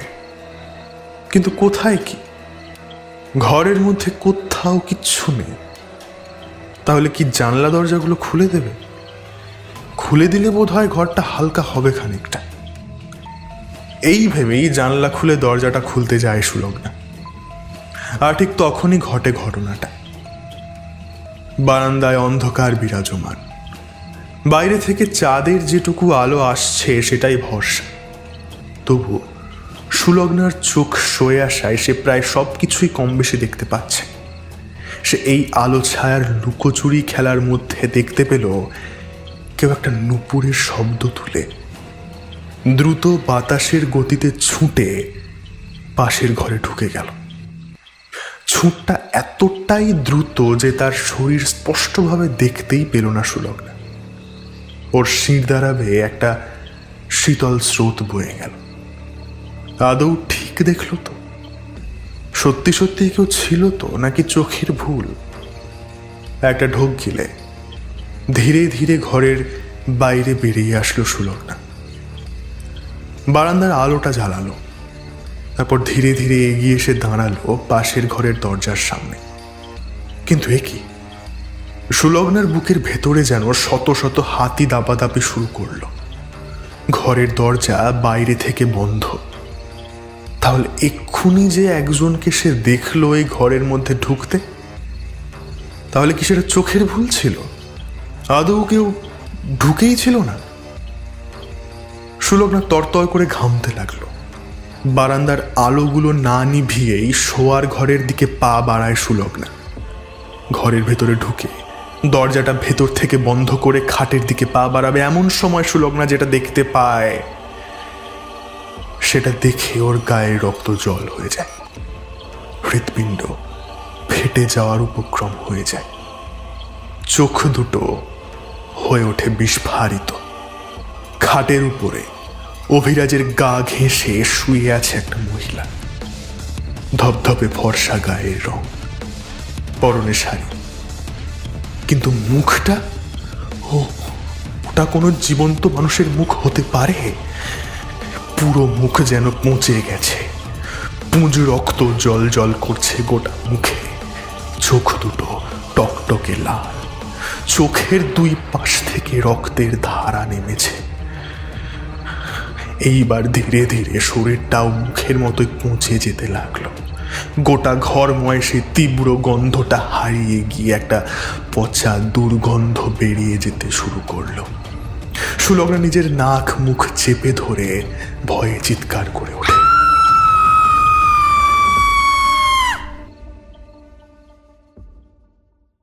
সুলগ্নার যখন হুঁশ ফিরল, তখন জানলার ফাঁক দিয়ে সূর্যের কিরণ এসে পড়তে শুরু করেছে তার মুখের উপরে।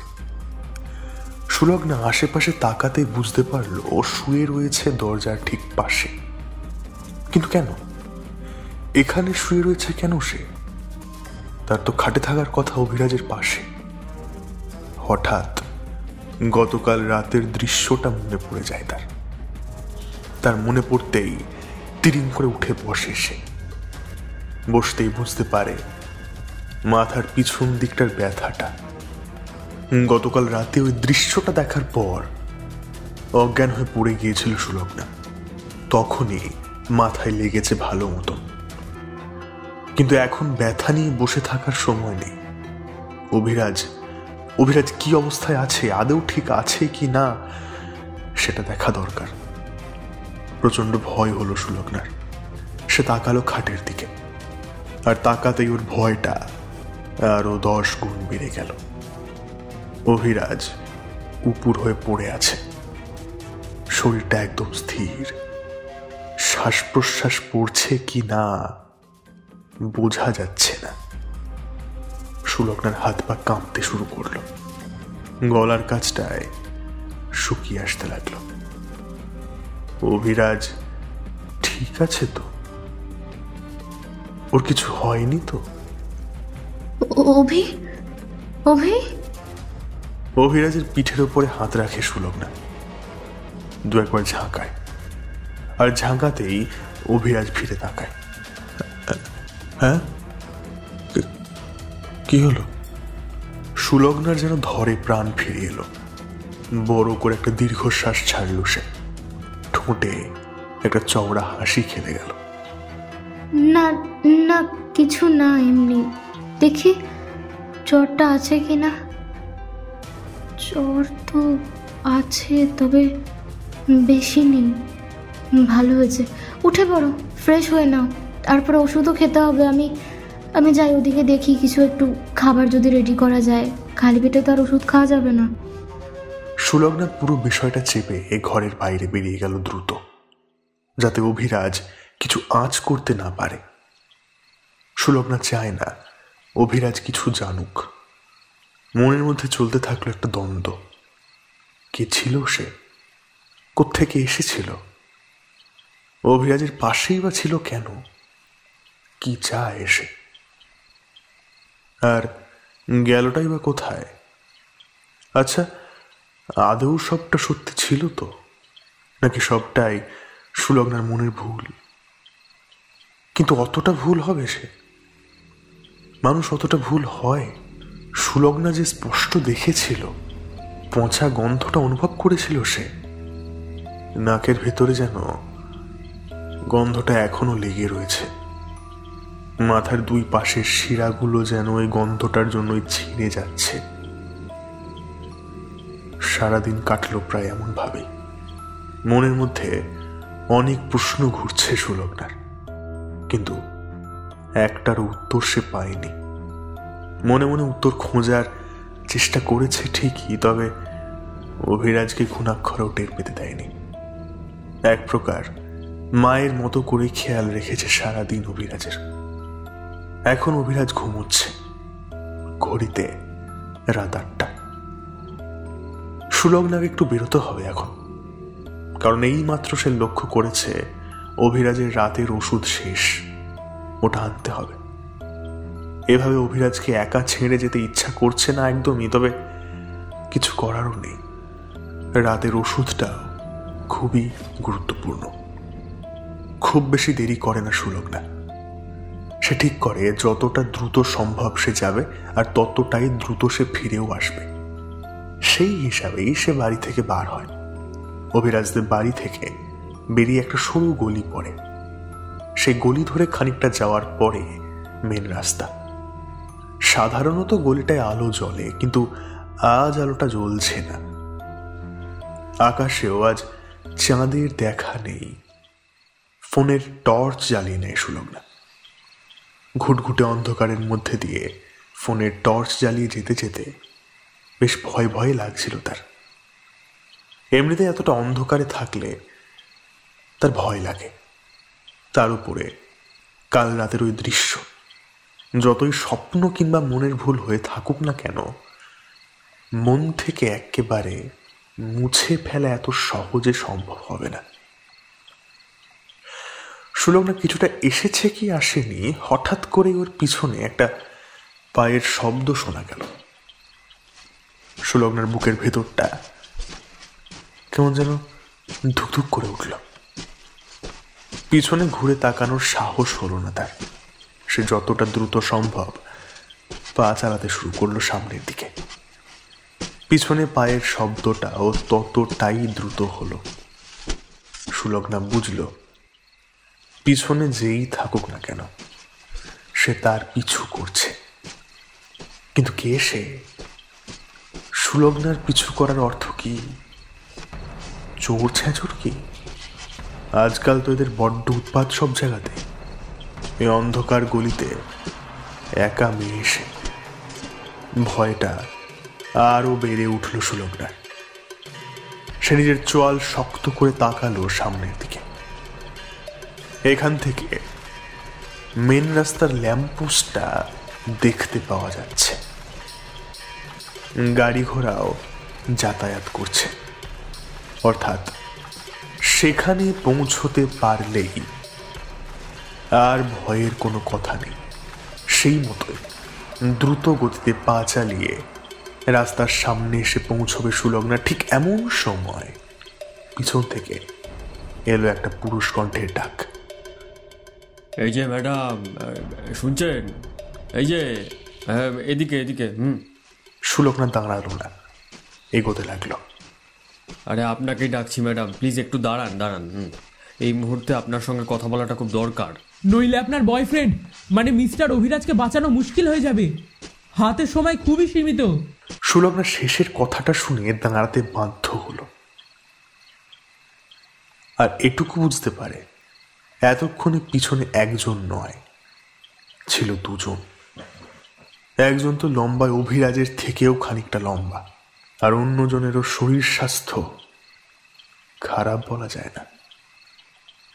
ভয় হলো সুলগ্নার। কি করতে চায় এরা? কেন দাঁড় করালো ওকে? আর ও না দাঁড়ালে এরা অভিরাজের সঙ্গে কি করবে? এক মিনিট, এরা কিভাবে জানলো যে অভিরাজ ওর বয়ফ্রেন্ড? আচ্ছা, এরা কি তাহলে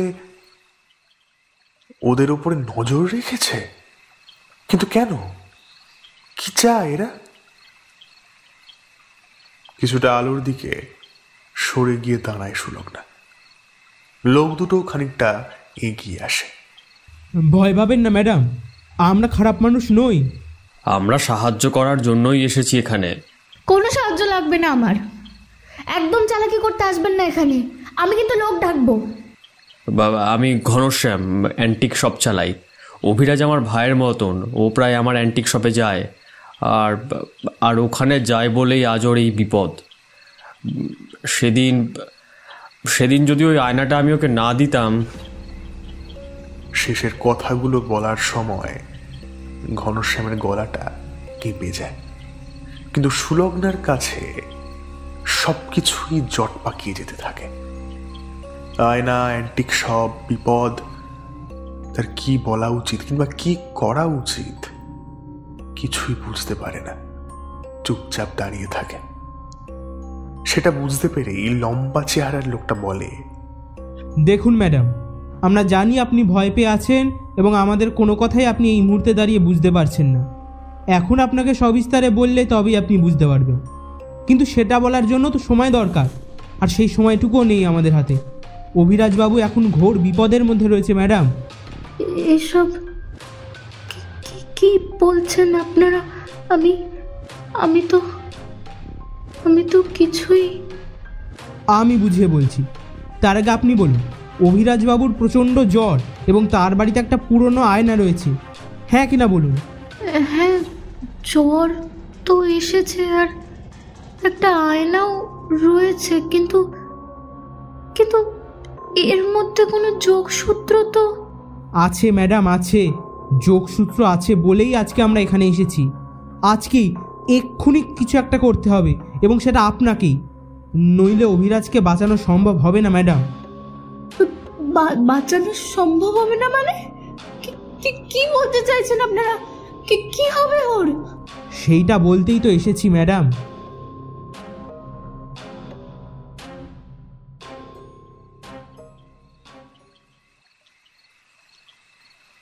অভিরাজ, অভিরাজ।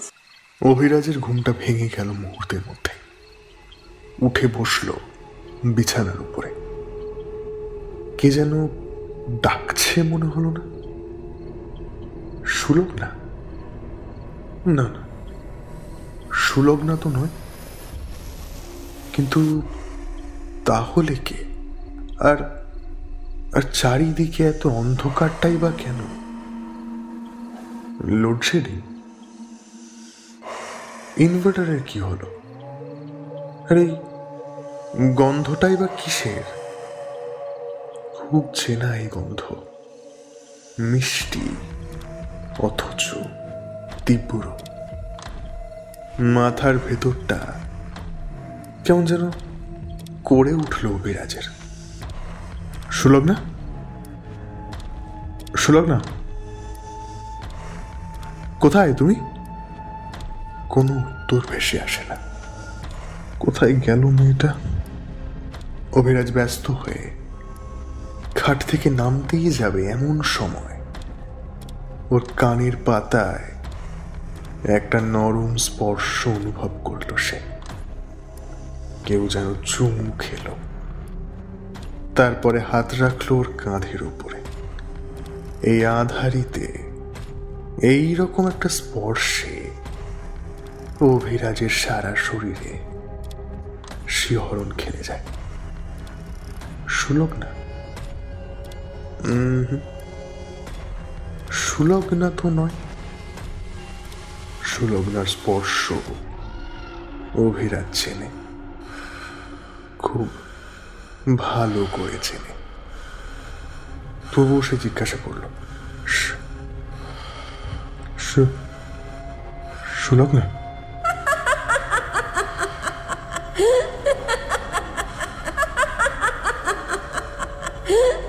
অভিরাজের গলাটা শুকিয়ে আসে।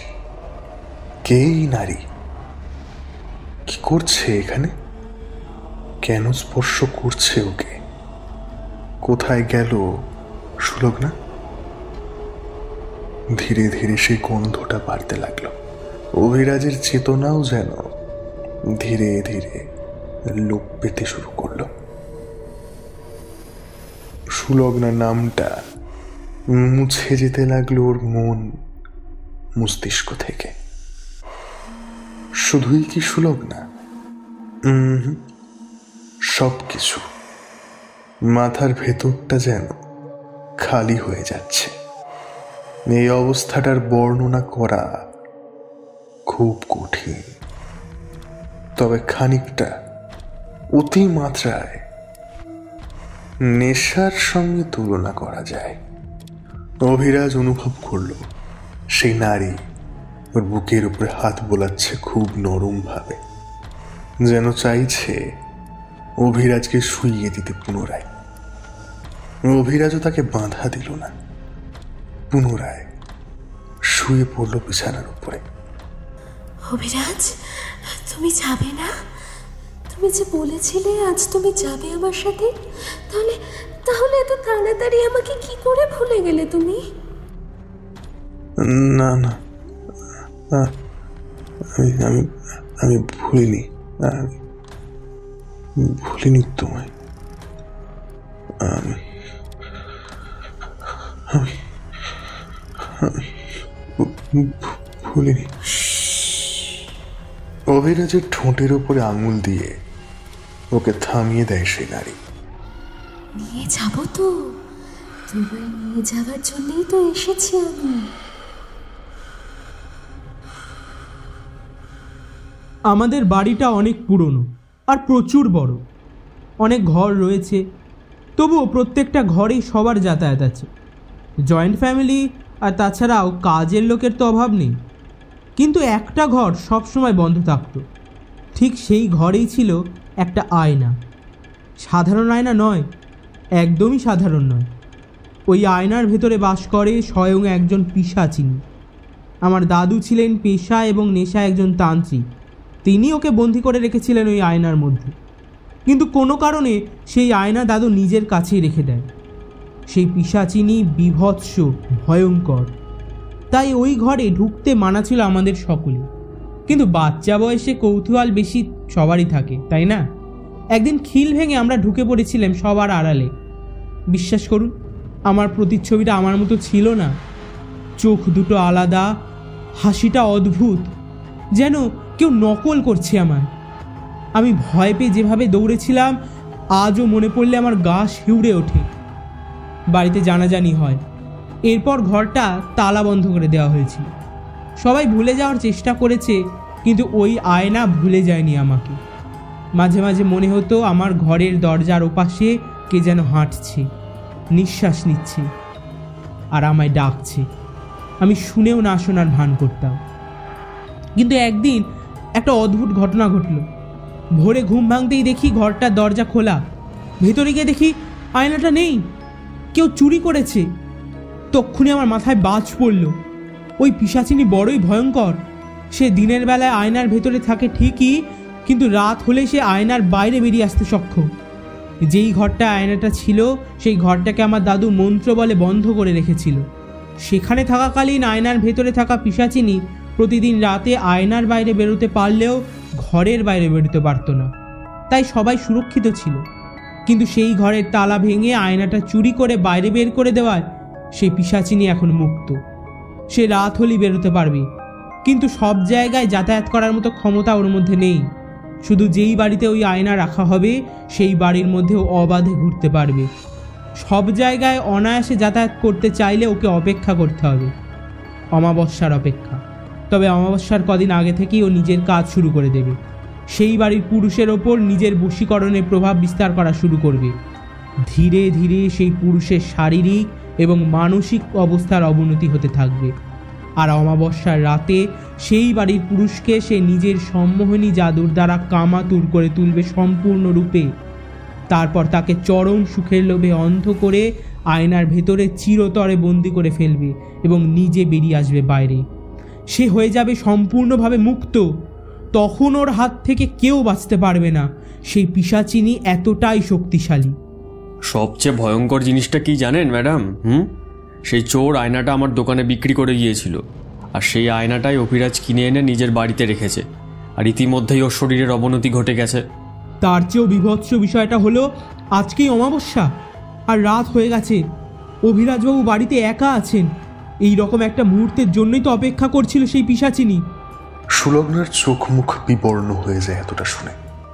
আগে যদি এই লোকগুলোর সঙ্গে ওর দেখা হতো, তাহলে বোধহয় এই সমস্ত কথা ওর গাল গল্প বলে মনে হতো। কিন্তু অভিরাজের জ্বর আসা, ঘুমের ঘরে উল্টোপাল্টা কথা বলা এবং কাল রাতে দেখা ওই দৃশ্যটা, সুলগ্নার সব প্রশ্নের উত্তর ধীরে ধীরে জলের মতো চোখের সামনে উঠে আসতে লাগলো। এমনিতেও প্রথম দিন থেকে এই আয়নাটা জুতের বলে মনে হতো না সুলগ্নার। অভিরাজকে তো বলেও ছিল, কিন্তু তবু অভিরাজ আয়নাটা ফেলেনি। আর আজ তার পরিণাম স্বরূপ এই দিনটা এসে দাঁড়িয়েছে। নিজেকে বড়ই অসহায় মনে হতে লাগলো সুলগ্নার। তাহলে তাহলে এখন কিভাবে বাঁচাবো আমরা ওকে? মানে কোনো তো উপায় থাকবে নিশ্চয় না? প্লিজ প্লিজ আমাকে দয়া করে একটু বলুন, আমি কি করে বাঁচাবো ওকে? এখন শুধু অভিরাজবাবু নয়, এই শহরের প্রত্যেকটা মানুষের জীবনের ঝুঁকি রয়েছে। কারণ একবার যদি সে বেরিয়ে যায় আয়নার বাইরে, তাহলে তার চেয়ে ভয়ঙ্কর আর কিচ্ছু হতে পারে না। তবে ওর আয়না থেকে বের হওয়া আটকানো একেবারে নেক্সট টু ইম্পসিবল।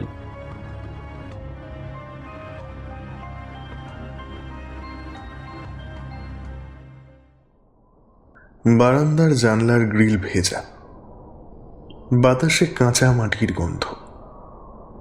আকাশ যেন আলোর সঙ্গে লুকোচুরি খেলছে।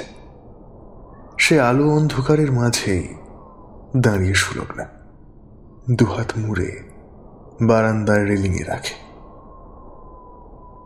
অভিরাজ পাশেই দাঁড়িয়ে আছে।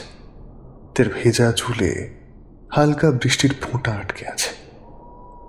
দুজনের মাঝখানে একটা অদৃশ্য নরম নীরবতা ভেঙে সুলগ্নার শান্ত গলায় বলল, তুমি যদি হারিয়ে যাও কখনো, মানে ধরো তুমি আমায় আর চিনতে পারছো না, তখন কি করবে? প্রশ্নটা অভিরাজের গায়ে বৃষ্টির ফোঁটার মতো পড়ল। শীতল কিন্তু গভীর। সে হালকা অবাক হয়ে তার দিকে তাকালো। সুলগ্নার চোখে অদ্ভুত একটা ভয়, আবার অদ্ভুত কোমলতাও, যেন সে কথাটা শুধু কল্পনা করে বলেনি, মনে মনে বহুদিন ধরে জমিয়ে রাখা একটা আশঙ্কা থেকে বলছে। অভিরাজ একটু হাসল, সেই চেনা শান্ত হাসি। সে মাথা কাত করল, যেন উত্তরটা খুঁজে আনছে নিজের ভেতর থেকে। তারপর খুব আস্তে নরম গলায় বলল, বেশি কিছু করার প্রয়োজন নেই, শুধু একটু ভালোবেসে জড়িয়ে ধরো। তোমার স্পর্শ আমি ঠিক চিনে নেব। কথাটা শুনে সুলগ্নার বুকটা কেমন যেন হালকা হয়ে গেল, কিন্তু সে কিছু না বলে শুধু তাকিয়ে রইল। বারান্দায় বাতাস আরো জোরে এলো, তার চুলগুলো উড়ে গিয়ে অভিরাজের কাঁধ ছুঁয়ে গেল। অভিরাজ হাত বাড়িয়ে খুব যত্ন সহকারে সেই চুলগুলো কানের পিছনে সরিয়ে দিল। মানুষ স্মৃতি ভুলে যেতে পারে, নাম ভুলে যেতে পারে, মুখও ভুলে যেতে পারে, কিন্তু যে মানুষকে তুমি সত্যি ভালোবাসো তার স্পর্শ ভুলে যাওয়া খুব কঠিন। হৃদয়ের কিছু দরজা আছে যেগুলো চাবি শুধুমাত্র একজনের কাছেই থাকে। তুমি যদি আমাকে জড়িয়ে ধরো, আমি ঠিক চিনে নেব। সব ভুলে গেলেও তোমাকেই মনে পড়বে। সুলগ্নার চোখে ভেজা দৃষ্টি, কিন্তু সেটা দুঃখের জল নয়। এটা এমন এক নিরাপত্তার অনুভূতি যা শুধু ভালোবাসার মানুষই দিতে পারে। অভিরাজ এগিয়ে এসে বলে, আর তুমি? যদি আমি তোমাকে চিনতে না পারি, তুমি কি আবারও আমাকে ভালোবাসতে চেষ্টা করবে? সুলগ্ন একটু হাসল, ভেজা ঠোঁট কামড়ে বলল, আমি তো প্রতিদিনই তোমায় নতুন করে ভালোবাসি। তুমি ভুলে গেলে কি হবে? আমি আবার শুরু করব, আবার তোমার সামনে গিয়ে দাঁড়াবো, আবার ঝগড়া করব, হাসবো, অভিমান করব, যতদিন না তোমার হৃদয় বলছে এই মেয়েটাকেই আমি খুঁজছিলাম। অভিরাজ সেই কথায় হেসে ফেলল। তারপর এক ধাপ এগিয়ে এসে তাকে আলতো করে টেনে নিল বুকে। বৃষ্টির শব্দ, বাতাসের গন্ধ, চারিপাশের নিস্তব্ধতা সব মিলিয়ে যেন একটা অনুভূতি তৈরি হলো। একটা মানুষ আর একটা মানুষকে হারালে খোঁজার সবচেয়ে বড় চিহ্ন হচ্ছে স্পর্শ, হৃদস্পন্দন আর ভালোবাসা। অভিরাজ ফিসফিস করে বলল, দেখো, হারিয়ে গেলেও আমি তোমার কাছেই ফিরে আসব। সুলগ্না চোখ বন্ধ করে তার বুকে মুখ গুঁজে বলল, আর আমিও পারবো তোমায় খুঁজে নিতে, যতবারই তুমি হারাও না কেন।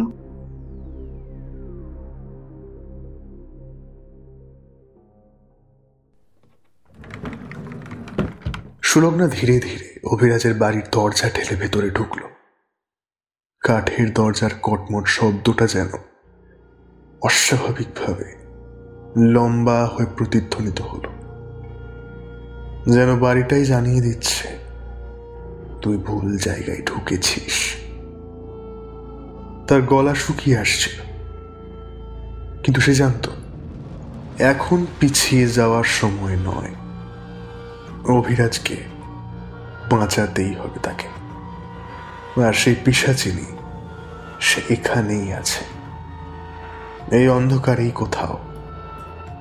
বাড়ির ভেতরটা একদম চুপ, যেন বহু বছর কেউ কোনো শব্দ করেনি। দেওয়ালে ঝোলানো পুরনো ঘড়িটাও বন্ধ। ঘরের বাতাসে এক ঠান্ডা ভাব এবং সেই গন্ধ যেন অচেনা কারো নিঃশ্বাস লেগে আছে দেওয়ালের গায়ে গায়ে। সুলগ্নার মনে হলো অন্ধকারটা শুধু আলোহীন নয়, এটা জীবিত, নড়ছে, তাকিয়ে আছে তার দিকে। সে পা টিপে টিপে এগোলো। তার চটির শব্দ যেন অস্বাভাবিক রকম ভাবে জোরে শোনা যাচ্ছে। তাই সে চটি দুটোকেই খুলে হাতে তুলে নিল। নিঃশ্বাস আটকে সামনে এগোতে লাগলো অভিরাজের ঘরের দিকে। অভিরাজ? খুব আস্তে ডাকলো সে। আজ এই অন্ধকারে তার নিজের গলাকেও কেমন যেন অপরিচিত লাগছে।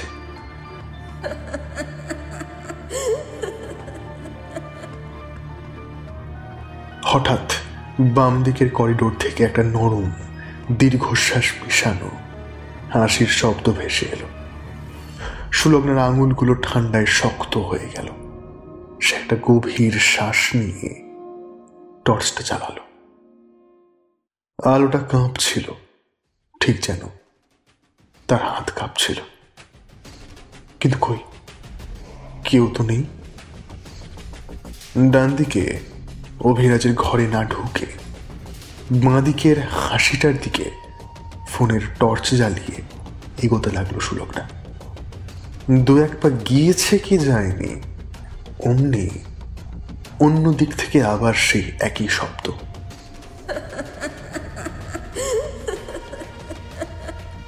সেদিকেও টর্চ ঘোরালো সে, কিন্তু সেদিকেও ফাঁকা।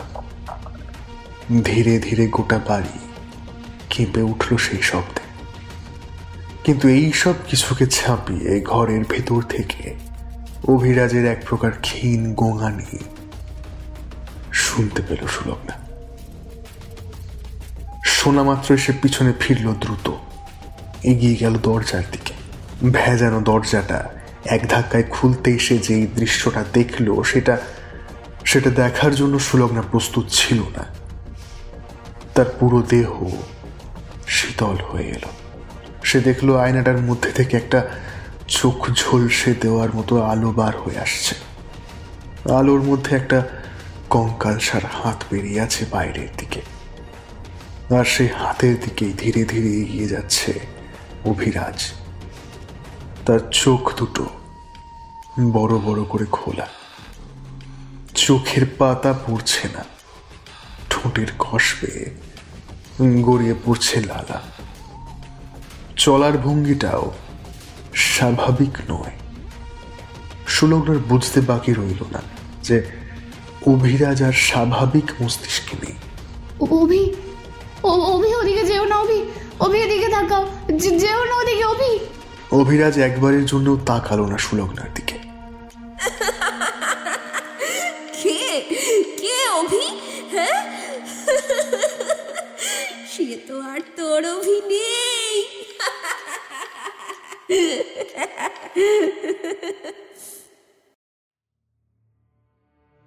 সেই মুহূর্তে অভিরাজবাবু আর নিজের মধ্যে থাকবেন না।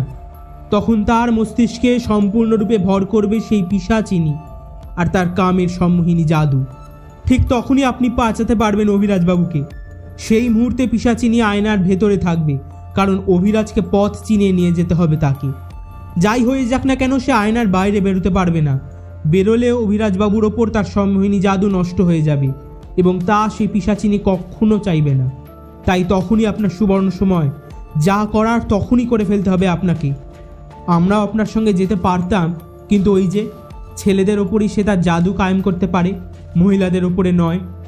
আমরা গেলে হয়তো ভালোর চেয়ে ক্ষতিই হবে বেশি। কিন্তু আমি কিভাবে কি করব? অভিরাজবাবুর ওপরে সেই পিশাচিনীর সম্মোহিনী জাদু আপনাকে নষ্ট করতে হবে, এবং অভিরাজবাবুকে সম্পূর্ণরূপে ফিরে আসতে গেলে এই লাল চাদরটা দিয়ে আয়নাটা ঢেকে ফেলতে হবে। তাহলে পিশাচিনীর খেল খতম। পুনরায় বন্দী হয়ে যাবে সে আয়নার মধ্যে। এই চাদরটাও সামান্য চাদর নয়, এটাও মন্ত্রপুত চাদর, আমার দাদু। চয়ন সুলগ্নার হাতে ধরিয়ে দেয় চাদরটা। আমি কিভাবে ভাঙবো ওই জাদু? পারলে আপনি পারবেন ম্যাডাম, ভরসা রাখুন। ভালোবাসার কাছে সব কিছু হার মানে। সেই মুহূর্তে অভিরাজবাবু আপনাকে চিনতে পারবে না, কিন্তু আপনি পারবেন না নিজের ভালোবাসার মাধ্যমে পুনরায় অভিরাজবাবুর কাছে নিজেকে পরিচিত করে তুলতে? পারবেন না? আপনার ভালোবাসার চেয়েও কি সেই পিশাচিনীর কামের সম্মোহিনী জাদু শক্তিশালী?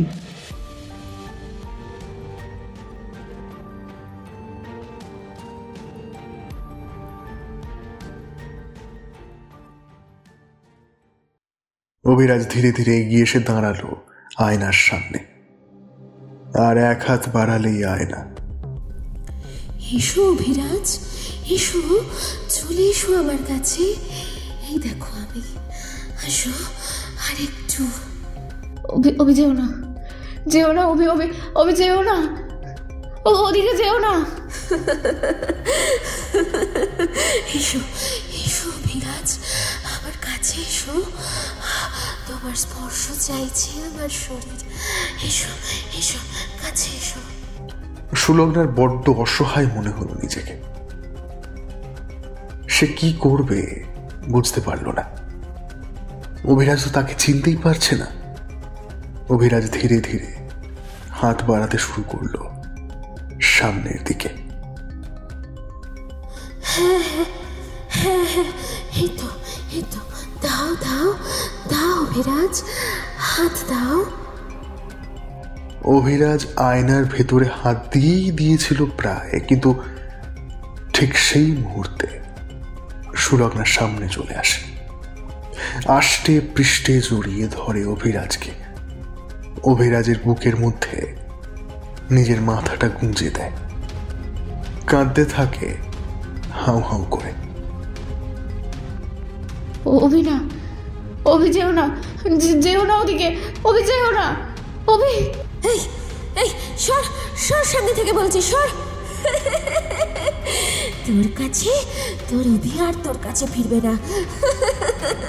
সরে যা, সরে যা, ওকে আসতে দে, আমার কাছে আসতে দে। সুলগ্না ছাড়ে না, আরো শক্ত করে নিজের বাঁধন। আর ঠিক তখনই সুলগ্না, এসব এসব কি হচ্ছে? এ হতে পারে না, এ হতে পারে না। তোর জন্য, তোর জন্য আমার জাদু নষ্ট হলো। তোর এত বড় সাহস! দাঁড়া। সুলগ্না বুঝতে পারল সম্মোহিনী জাদু কেটে গেছে, ফলে সে পিশাচিনী এখন বাইরেও বেরোতে পারে। এক্ষুনি চাদরটা আয়নার উপরে ফেলতে হবে। যেমন ভাবা তেমন কাজ। দ্রুত অভিরাজকে ছেড়ে ব্যাগের মধ্যে থাকা লাল চাদরটা আয়নার উপরে চেপে ধরে সুলগ্না। বিভৎস জোরে চিৎকার শোনা যায়। তারপরে মুহূর্তের মধ্যেই সব চুপ।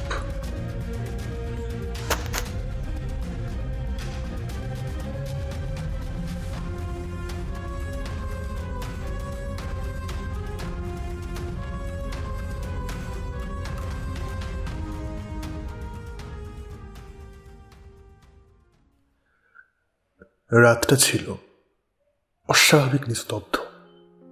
চারিদিকের অন্ধকার যেন শ্বাসরোধ করে আসছিল।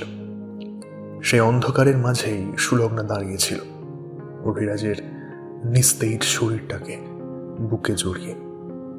কয়েক মুহূর্ত আগেও তাকে ছুঁয়েছিল এক অশুভ শক্তির ঠান্ডা ছায়া, যার গ্রাস থেকে কেউ কোনোদিন ফেরেনি। কিন্তু আজ সেই অশুভ শক্তির সামনে দাঁড়িয়েছিল একমাত্র সুলগ্নার ভালোবাসা।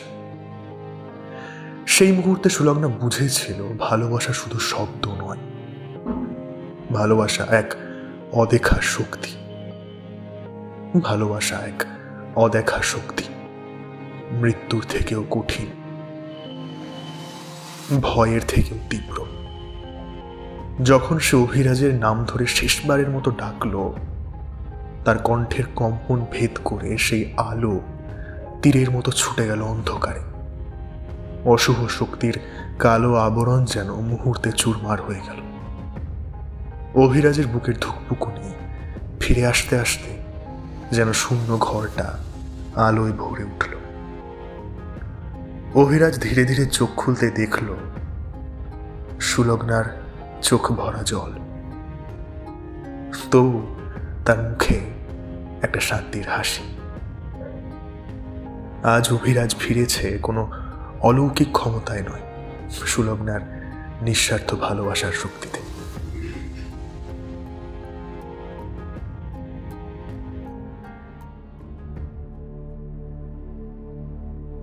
এতক্ষণ আপনারা শুনছিলেন মোহিনী।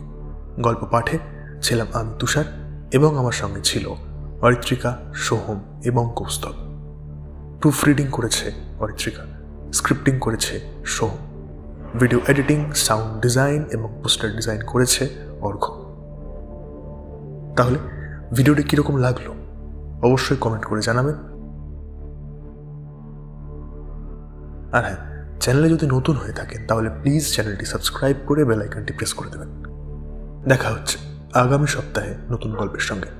ভালো থাকুন, সুস্থ থাকুন, গল্প শুনতে থাকুন।